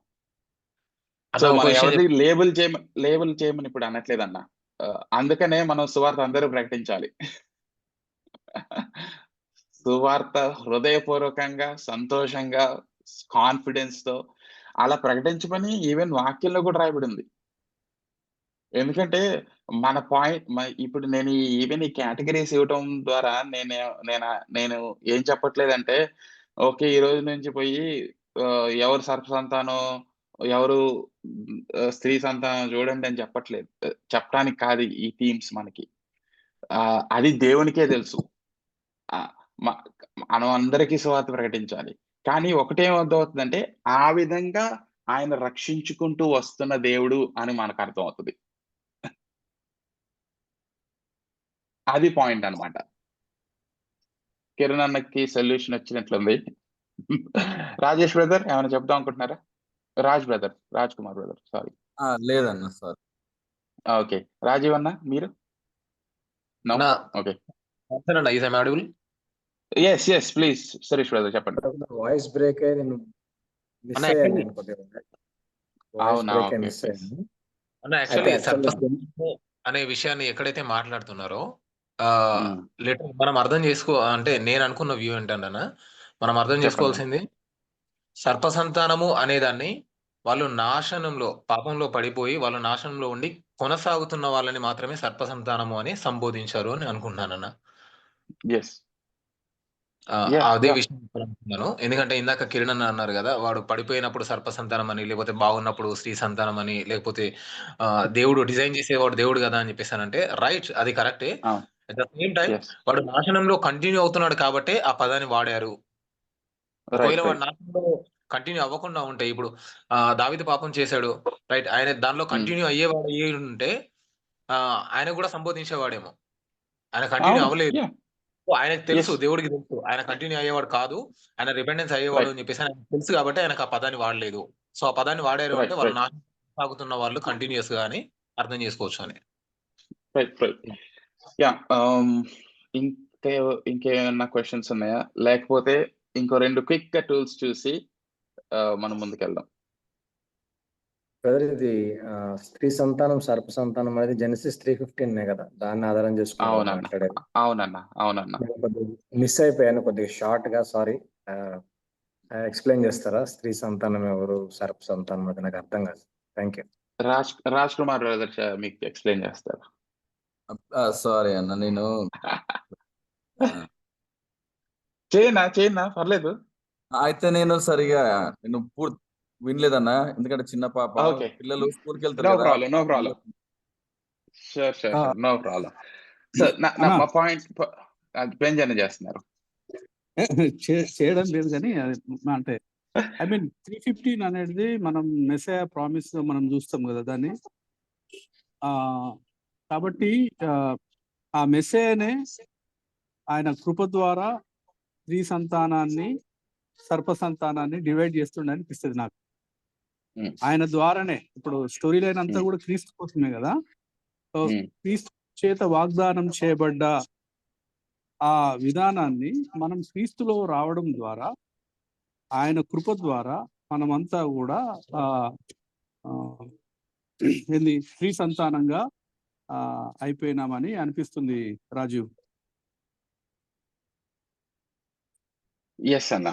సో ఇంకో 2 టూల్స్ చూసుకొని మనము కంక్లూడ్ చేద్దాము. దాని తర్వాత మళ్ళీ 143 అధ్యాయంకి వద్దాం. సో ఇంకొకటి టైపాలజీ అంటారు అనమాట. టైపాలజీ అంటే గుర్తులు.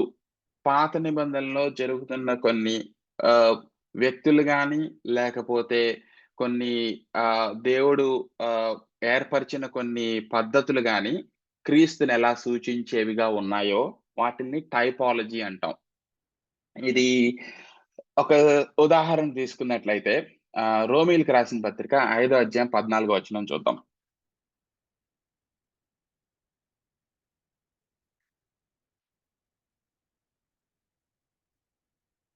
రోమీలకు రాసిన పత్రిక 5వ అధ్యాయం 14వ వచనం.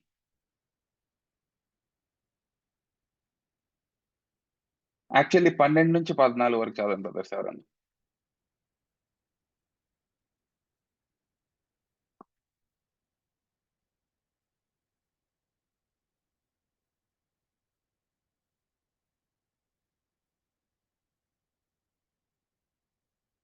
ఎవరైనా చదువుతున్నారనా? లేకపోతే నేను చదువుతాను.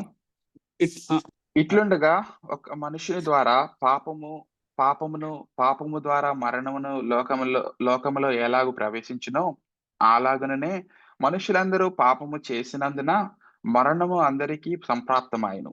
ఎలయనగా ధర్మశాస్త్రము వచ్చినదనుక పాపము లోకములో ఉండెను, గాని ధర్మశాస్త్రం లేనప్పుడు పాపము ఆరోపింపబడదు.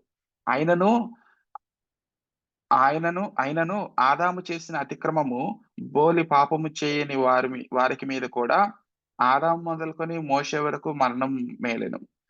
ఆదాము రాబో వానికి గురుతై ఉండెను.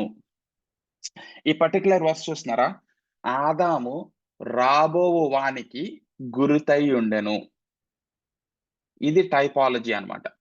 సో ఇక్కడ ఆడమ్ ఇస్ ద టైప్. ఆదాము గుర్తయితే ఆదాము ఎవరిని సూచిస్తుంది ఇక్కడ? క్రీస్తును సూచిస్తుంది. రైట్. సో ఇక్కడ మరి ఎలా సూచిస్తుంది క్రీస్తుని అంటే, ఆదాము జనాంగాలందరికీ తండ్రి కదా. అదే యేసు ప్రభువు second, the main representative, federal head అంటారనమాట. Adam is the first federal head, Jesus is the second federal head. He is the ultimate federal head, final federal head. So ఆదాం నుంచి ఏమొచ్చింది? మనకి అందరికీ పాపం వచ్చింది కదా, మరణం వచ్చింది. క్రీస్తు నుంచి మనకేమొస్తుంది? నీతి వస్తుంది, నిత్య జీవం వస్తుంది, రక్షణ వస్తుంది. సో అలా చూడాలి మనం. ఆదాము ఎవరికి గుర్తై అన్నాడు? Adam is the type, Jesus is the anti type. Jesus is the fulfilment of the type అని మనం చూడొచ్చు. ఇంకొక ఉదాహరణ మనం చూసినట్లయితే, దేవుని యొక్క టెంపుల్ పాత నిబంధనలో, కొత్త నిబంధనలో దేనికి సూచిస్తుంది? హోలీ ఆఫ్ ద హోలీస్, ఆ పరిశుద్ధ ప్రదేశము నూతన నిబంధనలోకి వచ్చినప్పుడు ఎవరిని సూచిస్తుంది? సంఘము. ఎస్. మన దేవుడు మన పరిశుద్ధాత్మ ద్వారా మనలో నివసిస్తున్నప్పుడు మనం ఇప్పుడు దేవుని యొక్క దేవాలయాలుగా మార్చబడ్డాము. సో ఓల్డ్ టెస్ట్మెంట్ టెంపుల్ దేని సూచిస్తుందంటే, ఏమి గుర్తయిందంటే మనకు గుర్తయింది. ఇంకొక సింపుల్ ఎగ్జాంపుల్ చూద్దాము. Passover lamb. ఫరో రాజు నుంచి తప్పించుకొని వస్తున్న టైంలో ఒక అన్న చెప్పండి అన్న, తెలుగులో. సారీ, మిస్ అవుతున్నాను నేను అది.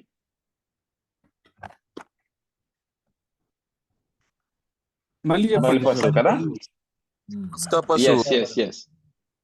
పస్కా బలి పశువు. సో ఆ బలి పశువు ఎవరిని సూచిస్తుంది? క్రీస్తుని కదా. క్లియర్ గా అర్థమైపోతుంది కదా మనకి. సో ఇక్కడ దీన్ని బట్టి ఏంటంటే,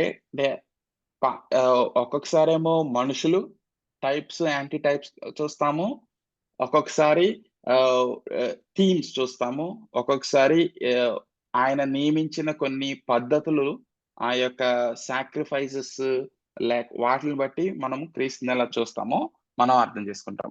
దీన్ని టైప్, యాంటీ టైప్ అంటారు అనమాట. అయితే లాస్ట్ వీక్ మనము ద్వితీయోపదేశకాండం 28వ అధ్యాయం చూసినప్పుడు, ఈ క్రీస్తుని చూడటానికి ట్రై చేసినప్పుడు మరి ఆలిగరీ వెళ్ళిపోతుందా అన్న కన్సర్న్ రైజ్ చేశారు. Valid concern. ఆలిగరీ అంటే ఏంటి? ఫస్ట్ ఎవరైనా డిఫైన్ చేయగలరా? అలంకార ప్రాయముతో కూడినటువంటిది. ఎస్. అంటే ఇంకొద్దిగా ఏమన్నా డీటెయిల్ గా ఎక్స్ప్లెయిన్ చేయగలవా అనిల్ అన్న? అంటే కల్పించి చెప్పేది. అంటే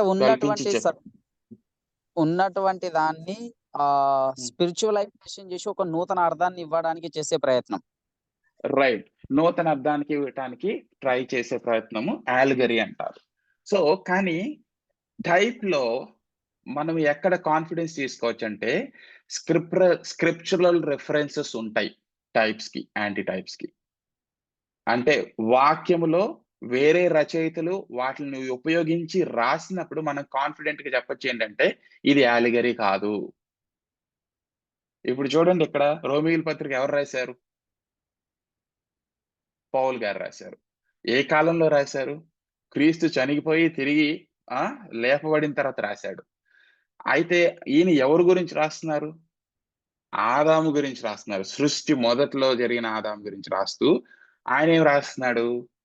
ఆదాము అయితే ఎలా ఫెడరల్ హెడ్ మానవులందరికీ, యేసు ప్రభు దేవుని ప్రజలకి ఫెడరల్ హెడ్ ఆయన వల్ల మనకి నీతి, ఆయన వల్ల మన నిత్య జీవం వస్తది అని రాస్తున్నాడు.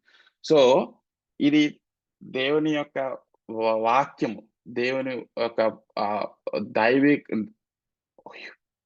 సారీ నేను వర్డ్స్ కొద్దిగా కష్టపడుతున్నా. It's inspired by God's word, by God's inspiration Paul ఈ రాసి మనకి ఇవ్వడం ద్వారా మనం క్లియర్ గా ఏం అర్థం చేసుకుంటే ఇది ఒక టైప్.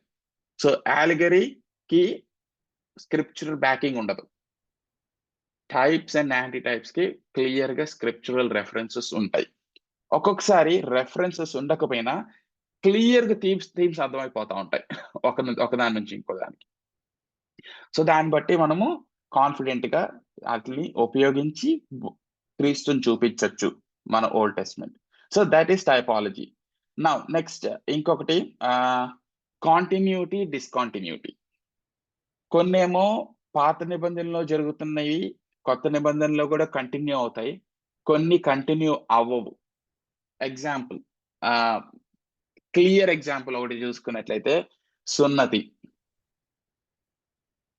అది దేవుని ప్రజల కొరకు పాత నిబంధనలో క్లియర్ గా కమాండ్ చేసి ఆ యొక్క సున్నతి ద్వారా మీరు దేవుని ప్రజలుగా క్లియర్ గా మీరు తెలియజేయబడతారు అని ఉంది.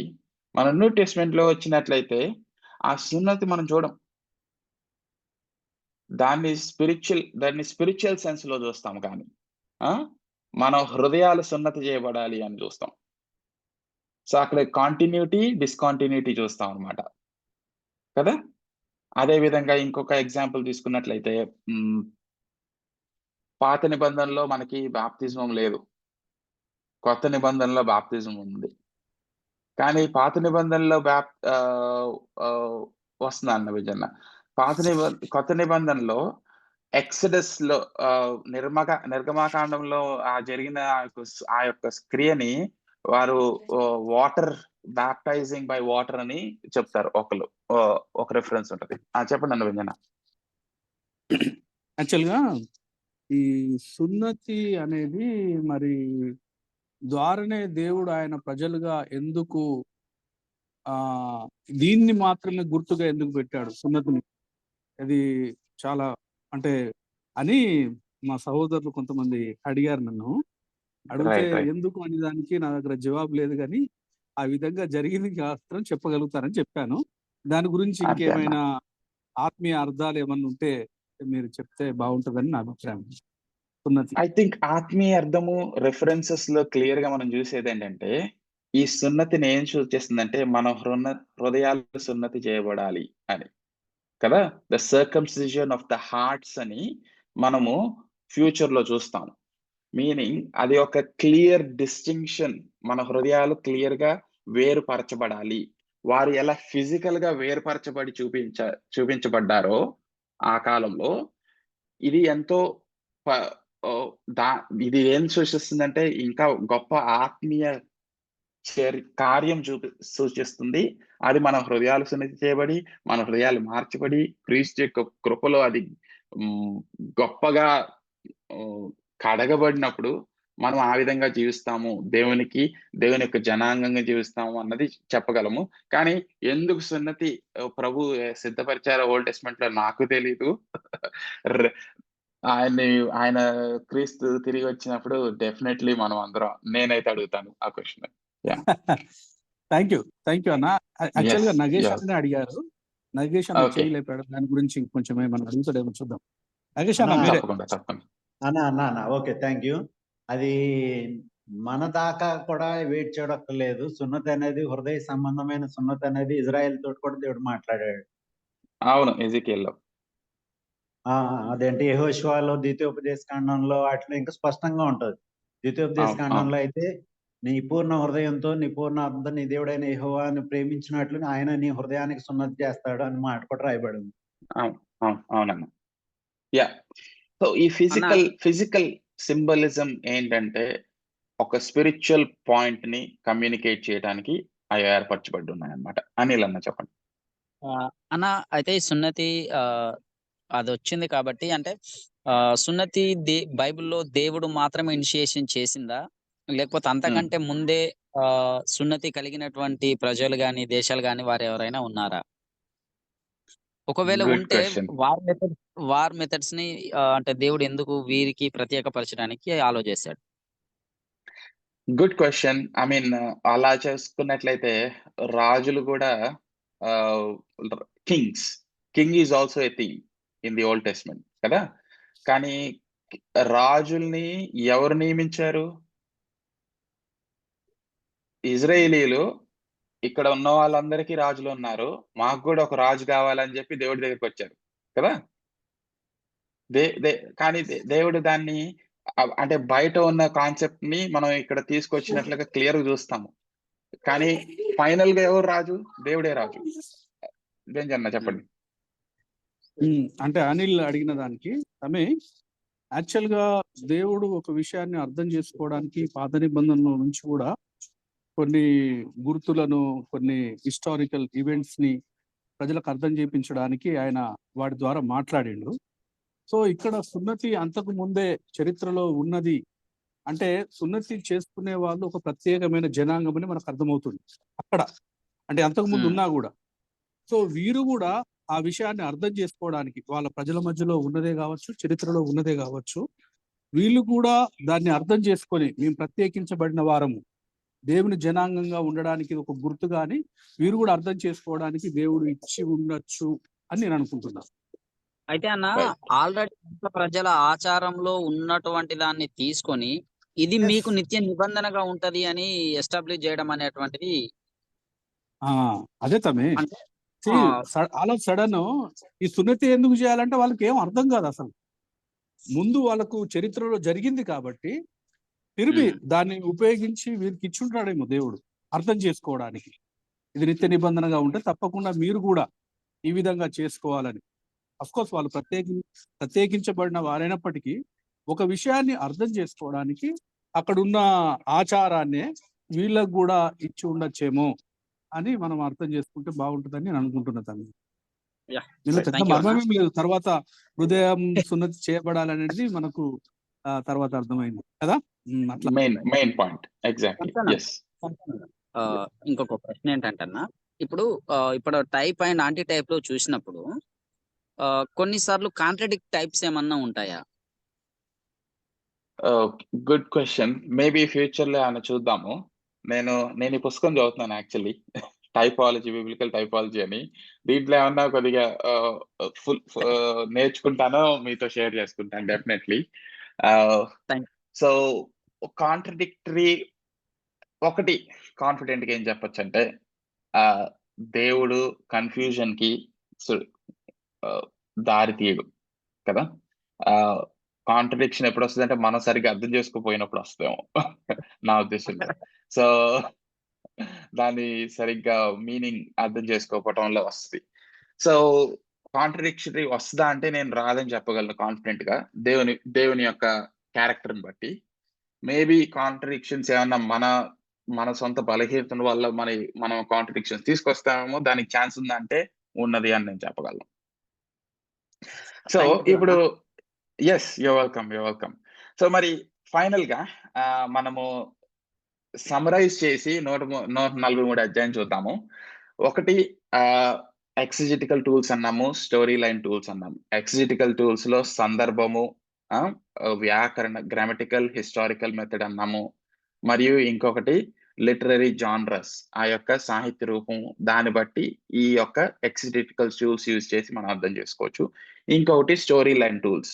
దీంట్లో దేవుని యొక్క ప్లాట్, ఆయన యొక్క స్టోరీ లైన్ ఏంటి, థీమ్స్ ఏంటి, మళ్ళీ ఆయన వాగ్దానాలు ఎలా నెరవేర్చాడు, ఎలా నెరవేర్చబడ్డాయి అని చూసాం. అది ఒక టూల్ అని చూసాము. మళ్ళీ టైపాలజీ, ఇంకొకటి కాంటిన్యూటీ, డిస్కాంటిన్యూటీ. సో ఇవన్నీ యూజ్ చేస్తూ మనం 143 అధ్యాయం ఎలా చూడగలమో ఒక నెక్స్ట్ 10 minutes లో చూసి మనం కంక్లూడ్ చేద్దాము.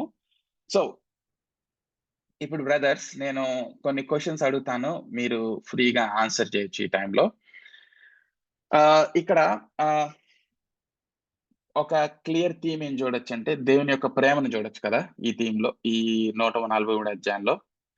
అయితే మనం ఇందాక చూసాము హూ ఆర్ గాడ్స్ ఎనిమీస్ అని కూడా చూసాము. సో ఇప్పుడు దేవుని ప్రేమ, దేవుని యొక్క శత్రువులు చూసాము. ఇది క్రీస్తుని ఎలా సూచిస్తాయి చెప్పగలరా?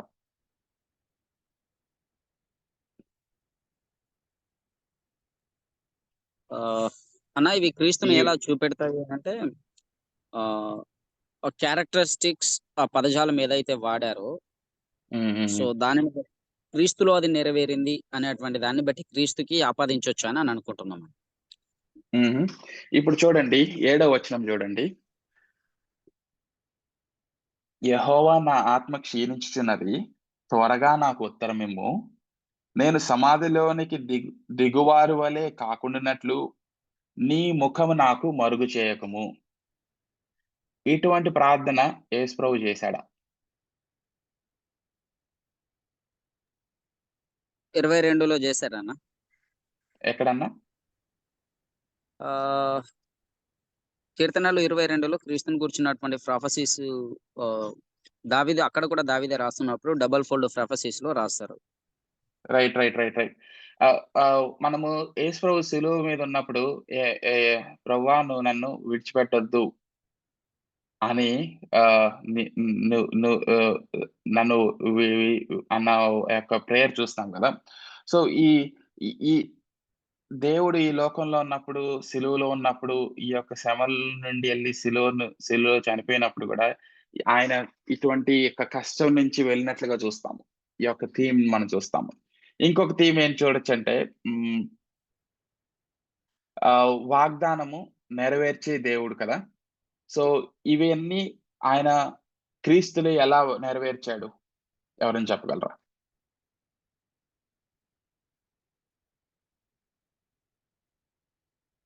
అశోక్ బ్రదర్ గాని, స్టీవెన్ బ్రదర్ గాని, ఇంకెవరన్నా? క్రీస్తులో నెరవేర్చడం అంటే ఎవరు నెరవేర్చారు అని డౌట్. ప్రశ్న కొంచెం క్లారిటీ అర్థం అవ్వలేదు. రైట్. ఇప్పుడు నా ప్రాణము బాధపరచు వారందరినీ నశించేము, నేను నీ సేవకుడు, నీ కృపను బట్టి నా శత్రువులు సంహరింపము, లేకపోతే యెహోవా నీ నామమును బట్టి నన్ను బ్రతికింపుము. ఈ క్రీస్తులో నెరవేరపడిందా? ఎలా నెరవేర్చబడింది? అదే మాట ఒకవేళ ప్రభు ఎక్కడైనా అన్నట్టుగా గానీ ఆయన లైఫ్ లో జరిగినట్టుగా గానీ ఉందా అనేది ప్రశ్న. రైట్.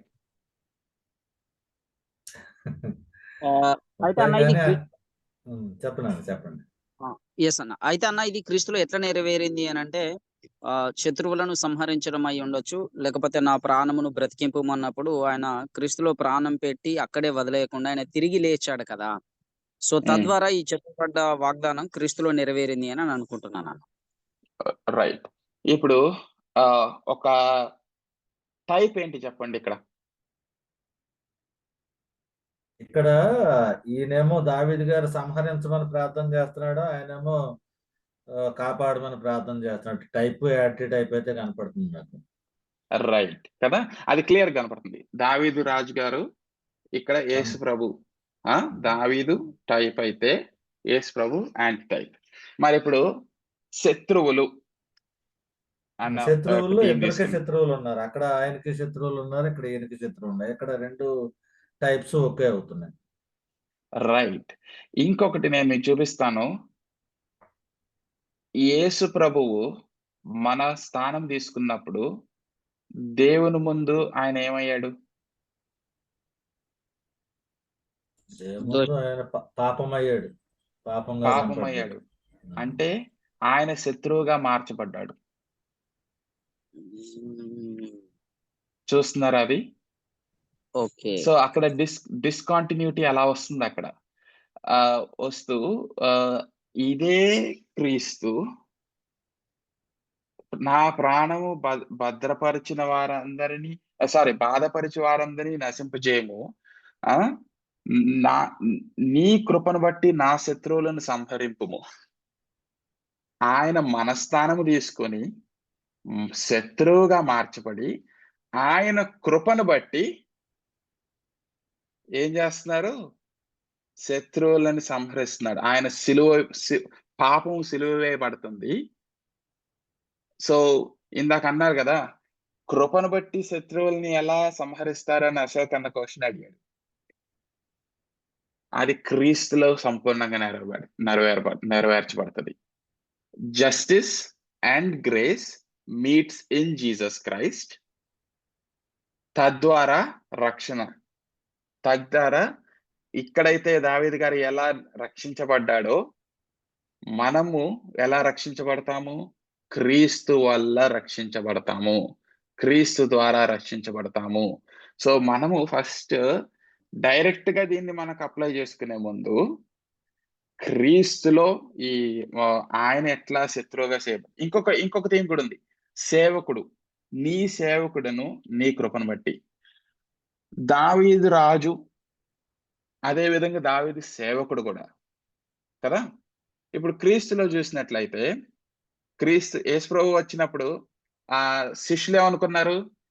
ఈయన రాజు, గొప్ప కార్యాలు చేస్తాడు, ఆయన ఒక రాజ్యాన్ని స్థాపిస్తాడు, గొప్ప క్రియలు చేస్తాడు అనుకుంటాడు. కానీ యేసుప్రభువు ఏమంటా ఉంటాడు? మనిషి కుమారుడు ఎందుకు వచ్చాడు? పరిచారం చేయడానికి వచ్చాడంట. పరిచారం చేయడానికే వచ్చాడు, కానీ పరిచారం చేయించుకోవడానికి రాలేదని వచ్చాడు. నేను సేవకుడిని అంటున్నాడు. అదే అది చేస్తూ ఈవెన్ పేతురు గారు అలా అంటున్నప్పుడు పక్క తీసుకెళ్ళి, ఏంటి ప్రభువా నువ్వు అట్లా అంటావేంటి? నువ్వు రాజువి, నువ్వు ఇట్లా అంటావేంటి? నువ్వు చనిపోవాలంటావేంటి అంటే యేసు ప్రభు ఏమంటాడు? ఆయన గద్దిస్తాడు ఆయన్ని సీరియస్ గా.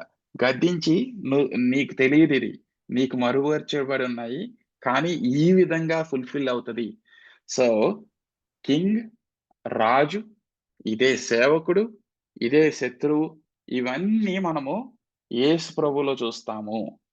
యేసు ప్రభులో ఫుల్ఫిల్ అయినప్పుడు చూస్తున్నట్లయితే తద్వారా మనం ఎలా జీవించగలగాలి, ఎటువంటి కాన్ఫిడెన్స్ తో జీవించగలగాలి, ఎటువంటి ఆదరణతో జీవించగలగాలి. బెంజన్న.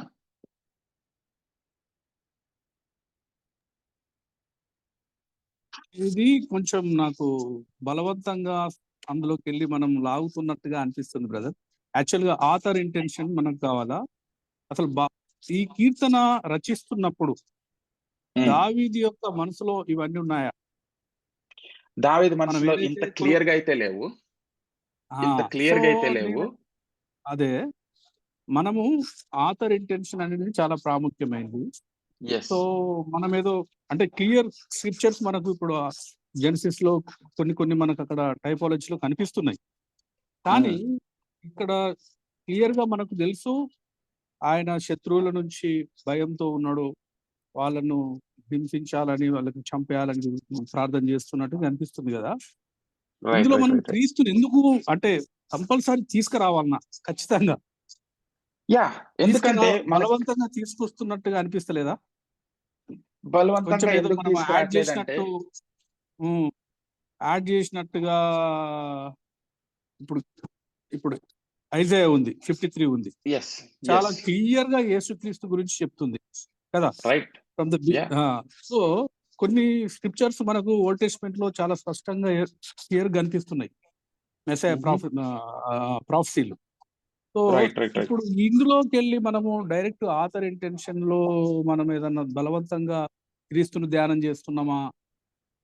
దేవుని యొక్క ప్రేమ మనకు తెలిసి దావీదును దేవుడు ప్రేమిస్తున్నాడు, ఆ దేవుణ్ణి తెలుసుకున్నాడు, ఆయన కార్యముల గురించి వివరిస్తున్నాడు, గొప్పగా చెప్తున్నాడు, ఆయన సహాయం కోసం వేడుకుంటున్నాడు. ఇది ఇక్కడ దాకా బాగుంది, కానీ అందులోకి వెళ్ళి మనం క్రీస్తును తీసుకురావడం అనేది కొంచెం ఏదో కష్టపడ్డట్టుగా అనిపిస్తుంది బ్రదర్. మీరు అవునవును, నేను టోటలీ అండర్స్టాండ్ నేను దాన్ని ఈజీగా పక్కన పెట్టట్లేదన్న. బట్ పాయింట్ ఏంటంటే మనము క్లియర్ గా ఒకటి నాకు ఛాలెంజ్ ఎక్కడ అనిపిస్తుంది అంటే, మరి లూకాసు వార్తలో 24వ అధ్యాయంలో ఆయన అది అన్నప్పుడు కీర్తనలు నా గురించి మాట్లాడుతున్నాయి, ఆది కాండము మొత్తము మాట్లాడుతున్నప్పుడు మనం ఎలా అర్థం చేసుకోవాలి? సిలువ ఇప్పుడు అందుకనే నేను అన్నాను స్టోరీ లైన్ ఆఫ్ బైబుల్ ఏంటి? పతనము, రక్షణ, సృష్టి, పతనము, రక్షణ, ఆయన యొక్క తిరిగి రాకడ, ఆయనతో ప్రజలుగా ఉండటము. సో ఆ స్టోరీ లైన్ లో చూసినప్పుడు వీళ్ళు ఎక్కడున్నారు? దేవుని యొక్క జనాంగంగా ఉన్నారు. దేవుని యొక్క జనాంగంగా దావీదు రాజుగా నియమింపబడ్డాడు. కానీ దేవుని యొక్క ప్రజలకి సరైన రాజు ఎవరు? యేసు ప్రభు కదా, ఆర్ గాడ్, దేవుడు. ఆ విధంగా చూసినప్పుడు ఇది ఎలా ఫుల్ఫిల్ అవుతుంది క్రీస్తులో? ఇప్పుడు ప్రతి వాక్యము క్రీస్తులో ఫుల్ఫిల్ అయ్యింది. ఇప్పుడు ఇంకో విధంగా చూద్దాం. ధర్మశాస్త్రం మొత్తము నాలో నెరవేర్చబడింది అంటున్నాడు యేసు ప్రభు. మొత్తము. నేను ఆ యొక్క స్టేట్మెంట్ ని ఎలా నేను అర్థం చేసుకోవాలి? సో అందుకని నేను ఇప్పుడు జస్ట్ ఆయన యొక్క థీమ్స్ నే తీసుకున్నాం అనుకోండి, దేవుని యొక్క ప్రేమ, దేవుని యొక్క కృప, దేవుడు మనల్ని శత్రువుని రక్షిస్తాడు అని ఆ ఒక్క థీమ్స్ ని తీసుకుంటే ఏమవుతుందంటే అది అల్టిమేట్ గా క్రీస్తులోకి చూపించదు మనల్ని. సో దానివల్ల ఏం ప్రాబ్లం వస్తుందంటే మనకు ప్రాబ్లం ఎక్కడ వస్తుందంటే మోరలిస్టిక్ టీచింగ్ తయారైపోతుంది, but not Christ centred, gospel centred, Christ exalting. So ఇది మనము ఇంకా ఎక్కువగా ప్రాక్టీస్ చేస్తూ చదువుతూ ఇంకా వాక్యాలు క్లియర్గా అర్థం చేసుకుంటూ ఇంకా బాగా అర్థం అవుతుంది. But I understand me challenge, నాకు అర్థం అవుతుంది. ఒక్కొక్కసారి మేబీ మనం పుష్ చేస్తున్నామేమోనని. ఒకటేం చెప్పగలంటే దావీదు గారికి మొత్తం అండర్స్టాండింగ్ ఉందా అంటే లేదు. కానీ విశ్వాసం ద్వారా ఈ యొక్క మెస్సియానిక్ ప్రామిసెస్ ని ఆయన క్లియర్ గా అర్థం చేసుకున్నాడని, ఆ యొక్క విశ్వాసం ద్వారానే ఆయన రక్షించబడ్డాడని, కృప ద్వారా ఆయన రక్షించబడ్డాడని మాత్రం మనం క్లియర్ చూడొచ్చు. అది ఎలా జరుగుతుందంటే అందుకనే ఇప్పుడు నేను యాక్చువల్లీ ఈ వచనం ప్రీచ్ చేస్తున్నాను. 1 పేతురు 1వ అధ్యాయం చూద్దాం ఒకసారి.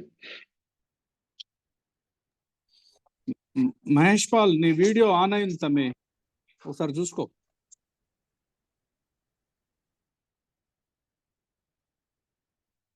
మొదటి పేతురు చూస్తారు కదా ఒకసారి. 1 పేతురు 1వ అధ్యాయము 10-11 వచనాల్లో, మీకు కలుగు ఆ కృపను గూర్చి ప్రవచించిన ప్రవక్తలు ఈ రక్షణను గూర్చి పరిశీలించుచు తమ యందు క్రీస్తు ఆత్మ, క్రీస్తు విషయమైన శ్రమలను గూర్చియు వాటి తర్వాత కలగబో మహిమలను గూర్చియు ముందుగా సాక్ష్యమిచ్చినప్పుడు ఆ ఆత్మ ఏ కాలమును ఎట్టి కాలమును సూచించు వచ్చనో దానిని విచారించి పరిశోధించిరి. ఇక్కడ ఈ వాక్యం నాకు ఇట్స్ లైక్ ఏంటి ఇక్కడ, తమ యందున్న క్రీస్తు ఆత్మ అంటున్నాడు. ఎవరిలో ఉంది క్రీస్తు ఆత్మ? ప్రవక్తల్లోన. అది ఎలా ఉంది మనకు అర్థం కాదు కదా. క్రీస్తు విషయమైన శ్రమలను గూర్చియు వాటి తర్వాత కలగబో మహిమలను గూర్చియు ముందుగా సాక్ష్యం ఇచ్చుచున్నప్పుడు ఆ ఆత్మ ఏ కాలములో ఎట్టి కాలమున సూచించుచూ వచ్చనో దానిని విచారించి పరిశోధించిరి. ఇది చూస్తే ప్రవక్తలు రాస్తున్న యొక్క రచనలన్నీ వారు క్రీస్తు యొక్క ఆత్మ ప్రేరేపణతో రాసి అవి వేటిని సూచించున్నాయో ఆలోచిస్తూ రాశారు అని చెప్తున్నాడంటే మనము కొద్దిగా కంఫర్ట్ ఏం తీసుకోవచ్చు అంటే మనం ఫోర్స్ చేయట్లేదు, కానీ మనకు అర్థం కావట్లేదేమో. బట్ క్లియర్ గా కొన్ని థీమ్స్ చూస్తే దేవుడు క్రీస్తుని మనం చూడగలము అని కాన్ఫిడెంట్ గా అయితే చెప్పగలము అని మాత్రం హెల్ప్ చేస్తుంది అనమాట. సో కిరణ్ అన్న, మీరు హ్యాండ్ రైజ్ చేశారు. ఇప్పుడు బెంజి తమ్ముడు చెప్పిందే కొన్ని చోట్ల డైరెక్ట్ గా క్రీస్తు గురించి రాశాడు అని మనకు అర్థమైపోద్ది కదా. ఇందాక మనం అనుకున్నట్టుగానే ఇప్పుడు బలవంతంగా అప్లై చేసినట్టు అవుతుంది అనేది ఒక మంచి ఆలోచన. ఇప్పుడు ధర్మశాస్త్రం కానీ ప్రవక్తల గ్రంథం కానీ ప్రతి మాట ఈ యేసుప్రభుకి అప్లై చేయాలంటే ఇప్పుడు దావీదు ఉంటాడు, నేను ఘోరమైన పాపిని నాకు క్షమించంటాడు. లేకపోతే దావీదు ఊరియా విషయంలో తప్పు చేశాడు అంటాడు. ఇప్పుడు దావీదు ఊరే విషయంలో తప్పు చేశాడు అన్నప్పుడు ఆ మాటను తీసుకొచ్చి యేసుప్రభుకి ఎలాగ అప్లై చేస్తాం? లేదు, అది ఆయన ఎలా వ్యక్తిగతంగా చేసిన పాపం. వ్యక్తిగతంగా చేసిన పాపము ఇక్కడ క్రీస్తులో మనందరి పాపాన్ని ఆయన మీద వేసుకొని క్రీస్తు దేవుని ముందు ఎలా నిలబడ్డాడు? అంటే ఇప్పుడు అది ఆయన పాపమైనా యొక్క ఏదైనా దేవుని యొక్క ప్రతిదాన్ని ఉగ్రతని ఆయన మీదకి పోయబడటానికి కూడా ఆయన సిద్ధపడిన గొప్ప రక్షకుడు అని మనం చూస్తాం. ఇక్కడేమో దావీదు ఆయన పాపాల ద్వారా వస్తున్న ఉగ్రతని ఫేస్ చేస్తున్నాడు. కానీ ఇక్కడ ఆయన మన పాపాల కొరకు వస్తున్న ఉగ్రతని ఆయన మీద ఉంచుకొని ఆయన దేవుని ముందు నిలబడిన గొప్ప రక్షకుడు. అందుని బట్టి మనం ఎలా జీవించాలి? ఇటువంటి పాపము లేని వ్యక్తి మన కొరకు పాపిగా మార్చబడి సిలువలో చనిపోయి తిరిగి లేచుట ద్వారా ప్రభువా నీకెంతో వందనాలు. ఇప్పుడు నేను ఈ యొక్క సత్యాన్ని, ఈ యొక్క సువార్త మీద నేను యొక్క విశ్వాసం ఉంచి నేను నీకోసం ఎలా జీవిస్తాను అన్నది మనం మన సంఘస్థుల్ని ఎంకరేజ్ చేసాం అనుకోండి, మన మోటివేషన్ మన హృదయంలో ఉండే ఆయన యొక్క తలంపులు మన హృదయంలో కరెక్ట్ గా నాటబడి నిజమైన క్రైస్తవులుగా జీవిస్తాం మొదలేస్తాం. రాజీవ్ బ్రదర్. ఇప్పుడు ఒక మాట తప్పుగా అనుకోవద్దు, కొంచెం ఎక్స్ట్రీమ్ గా ఉంటది ఈ మాట. No problem. ద్వితీయోపదేశకాండం 27లో మాట 27, 21లో ఏ జంతువుతోనైనాను శయనించేవాడు శాపగ్రస్తుడని చెప్పగా ప్రజలందరూ ఆమెను అనవలెను. ఇప్పుడు దీన్ని తీసుకొచ్చి యేసుప్రభుని ఎలా ప్రొజెక్ట్ చేస్తాం? రైట్. నేను అప్పుడు ఆ ఒక్క వచనాన్ని తీసుకోను, ఆ మొత్తం చాప్టర్ మొత్తం ఒక 27, 28, 29 లోకి వెళ్తుంది. 28 లో ఇఫ్ ఐఎమ్ నాట్ రాంగ్, నేను లాస్ట్ వీక్ చూసాను, మళ్ళీ ఇప్పుడు మర్చిపోయాను. ఆయన ఏమంటాడంటే నీ మాటలను గైకొను చెవులు హృదయం నాకు ఇవ్వు అని రాస్తాడు అక్కడ. ఆ వర్స్ నాకు ఇప్పుడు నేను ఇమీడియట్ గా మీకు చూపించలేను, కానీ అది అంటున్నాడంటే అది దేనికి సూచిస్తుందో మనం అర్థం చేసుకోవాలి. ఆయన మాటలు వినగలిగే శక్తి, ఆయన వాగ్దానం లోబడి శక్తి ఎవరు ఇవ్వగలరు? నిజముగా క్రీస్తు మనల్ని మార్చినప్పుడే అది వస్తుంది. సరే, ఆ లోబడే శక్తి ఇవ్వండి అని అడిగే చోట మనం ఆ మాటని ప్రభు దగ్గర తీసుకెళ్ళొచ్చు. రైట్. ఇవన్నీ కూడా చాలా ఎక్స్ట్రీమ్ గా ఉన్నాయి, కొన్ని విపరీతమైన అర్థాలు ఉన్నట్టు ఉన్నాయి కదా. మరి ఇవన్నీ కూడా ప్రతి మాట ప్రభుకి అప్లై చేయాలంటే ఎలా కుదురుతుందని అందుకనే నేను అంటున్నాను, ప్రతి మాట అప్లై చేయం మనం. ప్రతి మాట అప్లై చేయమని కూడా నేను చెప్పట్లా. ఆ యొక్క కాంటెక్స్ట్ తీసుకొని, ఆ కాంటెక్స్ట్ లో అర్థం తీసుకొని, ఆ అర్థం నుంచి క్రీస్తుకి ఎలా అది కనెక్ట్ అవుతుంది మనం చూడాలి. ఇప్పుడు ప్రతి రైట్, నేను చెప్పేది అది నేను అనేది ఏంటంటే ప్రతి మాట లేదా ఒక వర్స్ ని అవుట్ ఆఫ్ కాంటెక్స్ట్ లో తీసేసుకొని దీని నుంచి మనం క్రీస్తుని ఎలా చూస్తాం అని వర్క్ చేయమని కాదు. అది ఇప్పుడు ప్రతి మాటను చదివినప్పుడు క్రీస్తుని ఎలా గుర్తు చేసుకోవచ్చో అది అంతవరకు ప్రాబ్లం లేదు. కానీ ప్రతి మాటని క్రీస్తుకి అప్లై చేసే చోటే మనకి ప్రాబ్లం వస్తుంది. గుర్తు చేసుకోవడానికి ఇబ్బంది ఏముంది? రాజీవ్ అన్న, అంటే ఇటీవల కొన్ని సెమినార్స్ లో వింటొచ్చు అనమాట.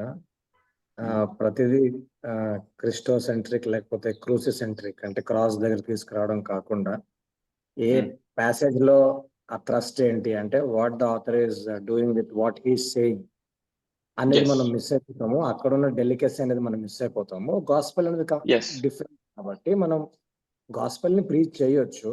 గాస్పెల్ ని బిలీవర్స్ కి ప్రీచ్ చేస్తూ అక్కడున్న ప్యాసేజ్ లోంచి మనం థ్రస్ట్ టీచ్ చేస్తే చాలా బాగుంటది. లేకపోతే మనం ప్రతిదీ క్రాస్ దగ్గరికి తీసుకుని వెళ్తే అక్కడ ఉన్నది మిస్ అయిపోతాం అనేది వింటూ వచ్చి అనమాట. అందుకని just trying to understand. Right అన్న, I totally agree to that. నేను ఎక్కడ అందుకనే మనం ఫస్ట్ చెప్పింది ఏంటంటే ఎక్సిజెటికల్ టూల్స్ మీద మనం ఫోకస్ చేయాలి.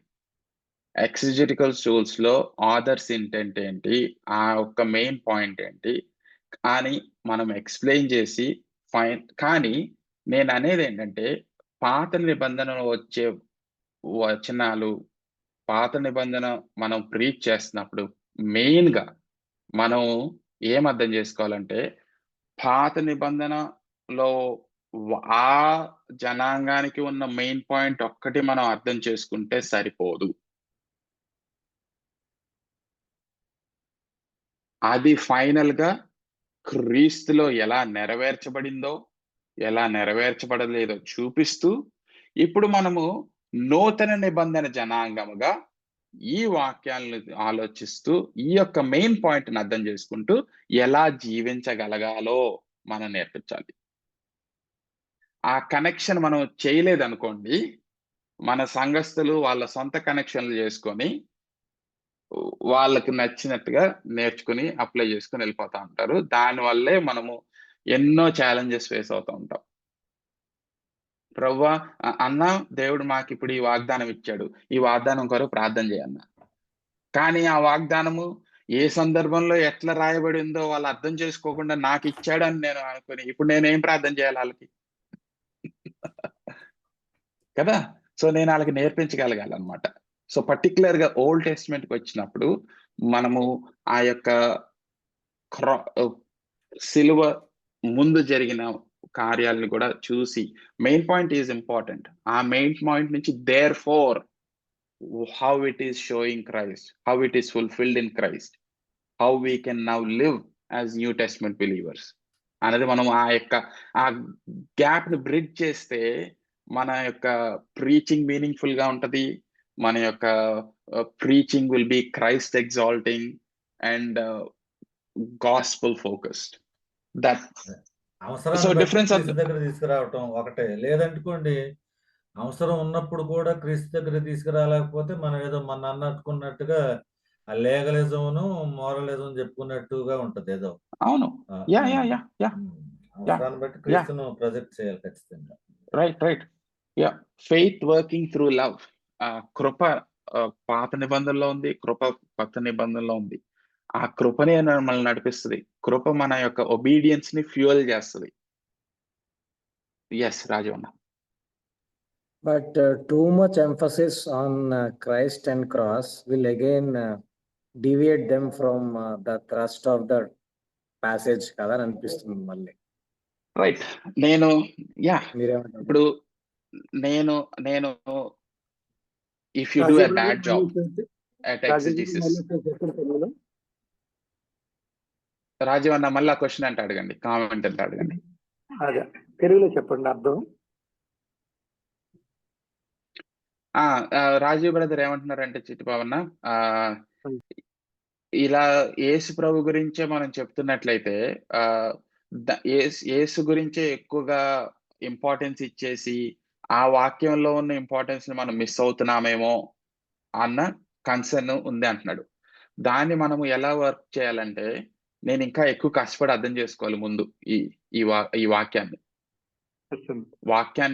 కష్టపడి అర్థం చేసుకొని ఆ యొక్క మీనింగ్ నేను ఫస్ట్ క్లియర్ గా కమ్యూనికేట్ చేసి దాని నుంచి ఈ క్రీస్తులో ఎలా ఫుల్ఫిల్ అవుతుందో చెప్పగలగాలి. ఇప్పుడు 143 అధ్యాయం తీసుకుందాం అన్న. What would be the main thrust, main emphasis ఏమై ఉంటది అంటారు? ఎవరైనా చెప్పగలరా?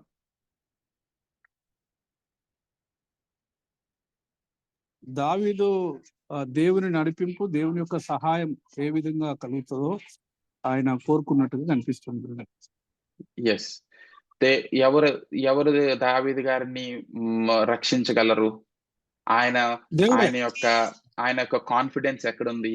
ఆయన యొక్క దేవుని పైన ఉంది, ఆయన యొక్క క్రియల పైన ఉంది. ఆయన ఎట్లా అయితే నమ్మకంగా ఆయన నడిపించుకుంటూ వచ్చాడో అదే నమ్మకత్వంలో నన్ను కూడా నడిపిస్తాడన్న కాన్ఫిడెన్స్ తో దేవుడు ఈ ప్రార్థన చేశాడు, ఈ కీర్తన చేశాడు. కానీ ఫైనల్ గా ఆ కాన్ఫిడెన్స్ మనం ఎక్కడ సో ఇది ఎంఫసైజ్ చేశాం కదా. ఇది ఎంఫసైజ్ చేసి, సో బ్రదర్ ఇప్పుడు వెళ్ళి నువ్వు దేవుని మీద ఆధారపడి జీవించు అని చెప్పామనుకోండి, సిలువ యొక్క బలము ఏంటి? అదే ఫుల్ఫిల్మెంట్ ఎక్కడ? ఈ విశ్వాసము యేసు ప్రభు కూడా చూపించి జీవించి దేవుని చిత్త ప్రకారం ఈ లోకంలో పర్ఫెక్ట్ గా ఫుల్ఫిల్ చేసి దావీదు గారు ఎన్నో విధాలుగా ఫెయిల్ అయినప్పటికీ క్రీస్తు ఫెయిల్ అవ్వకుండా ఉన్నప్పుడు, తద్వారా మనం విశ్వాసులుగా ఉన్నప్పుడు మనం ఎలా జీవించొచ్చు? సో మనం ఫస్ట్ ఇది చేయాలి. రాజీవ్ అన్నట్లు ఆ యొక్క ఎంఫసైజ్, ఆ యొక్క మెయిన్ పాయింట్స్ క్లియర్ గా చూపించిన తర్వాత we will also have to go to Christ అన్నది నా పాయింట్. అంటే ఇక్కడ యేసుప్రభుని ముందుట దావీదు పాయింట్ ఆఫ్ వ్యూలో చూడటం, తర్వాత దేవుడి పాయింట్ ఆఫ్ వ్యూలో కూడా చూడటం అవుతుంది. అవునన్నా, యా తప్పకుండా, యా అబ్సల్యూట్లీ. థ్యాంక్ యూ అన్న, థ్యాంక్ యూ you're welcome అన్న. రాజీవ్ అన్న, okay, please no you're welcome. మీరు ఈ ఛాలెంజింగ్ క్వశ్చన్స్ అడిగితేనే మనం గ్రో అవుతాము. సో అడగండి. ఏం నేను గ్రో అవుతాను ఫస్ట్. సో మనం అందరం ఇట్లాంటి ఛాలెంజింగ్ క్వశ్చన్స్ అడుగుతూ నేర్చుకుని ముందుకెళ్దాం. So thank you so much. ఇక్కడ మనం కంక్లూడ్ చేద్దాము. మరి బెంజన్న, మీరు ప్రేయర్ చేసి క్లోజ్ చేస్తారా?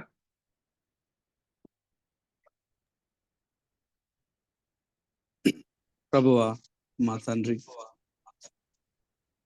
నీ కార్యములు ఆశ్చర్యమైనవి,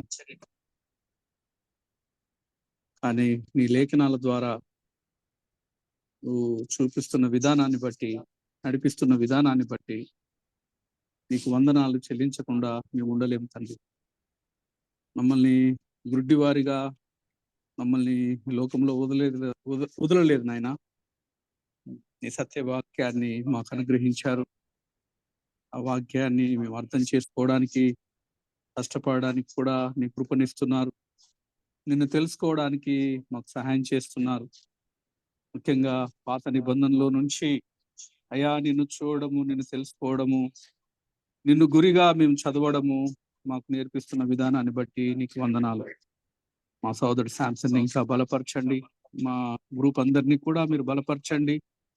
నీ సత్యవాక్యాన్ని సరిగా అర్థ వివరణ చేస్తూ, ధ్యానం చేస్తూ, నీ వలె మేము మారడానికి, నీ కోసం మేము సాక్షులుగా జీవించడానికి నీ కృప మాకు సహాయం చేయండి. ఈ దినమంతా మీరు మాకు తోడుగా ఉండండి. నీ మహిమను మేము గురిగా పెట్టుకొని నీ మహిమ గురించి ఆలోచిస్తూ నిన్ను గొప్పగా గణపరచడానికి, మహిమపరచడానికి మాకు సహాయం చేయమని మా ప్రభువైన యేసుక్రీస్తు నామం ద్వారా ప్రార్థించి వేడుకుంటున్నాము తండ్రి. Amen. Thank you brothers. Thank you. Yes brother. Thank you very much. You're welcome, brother. Thank you.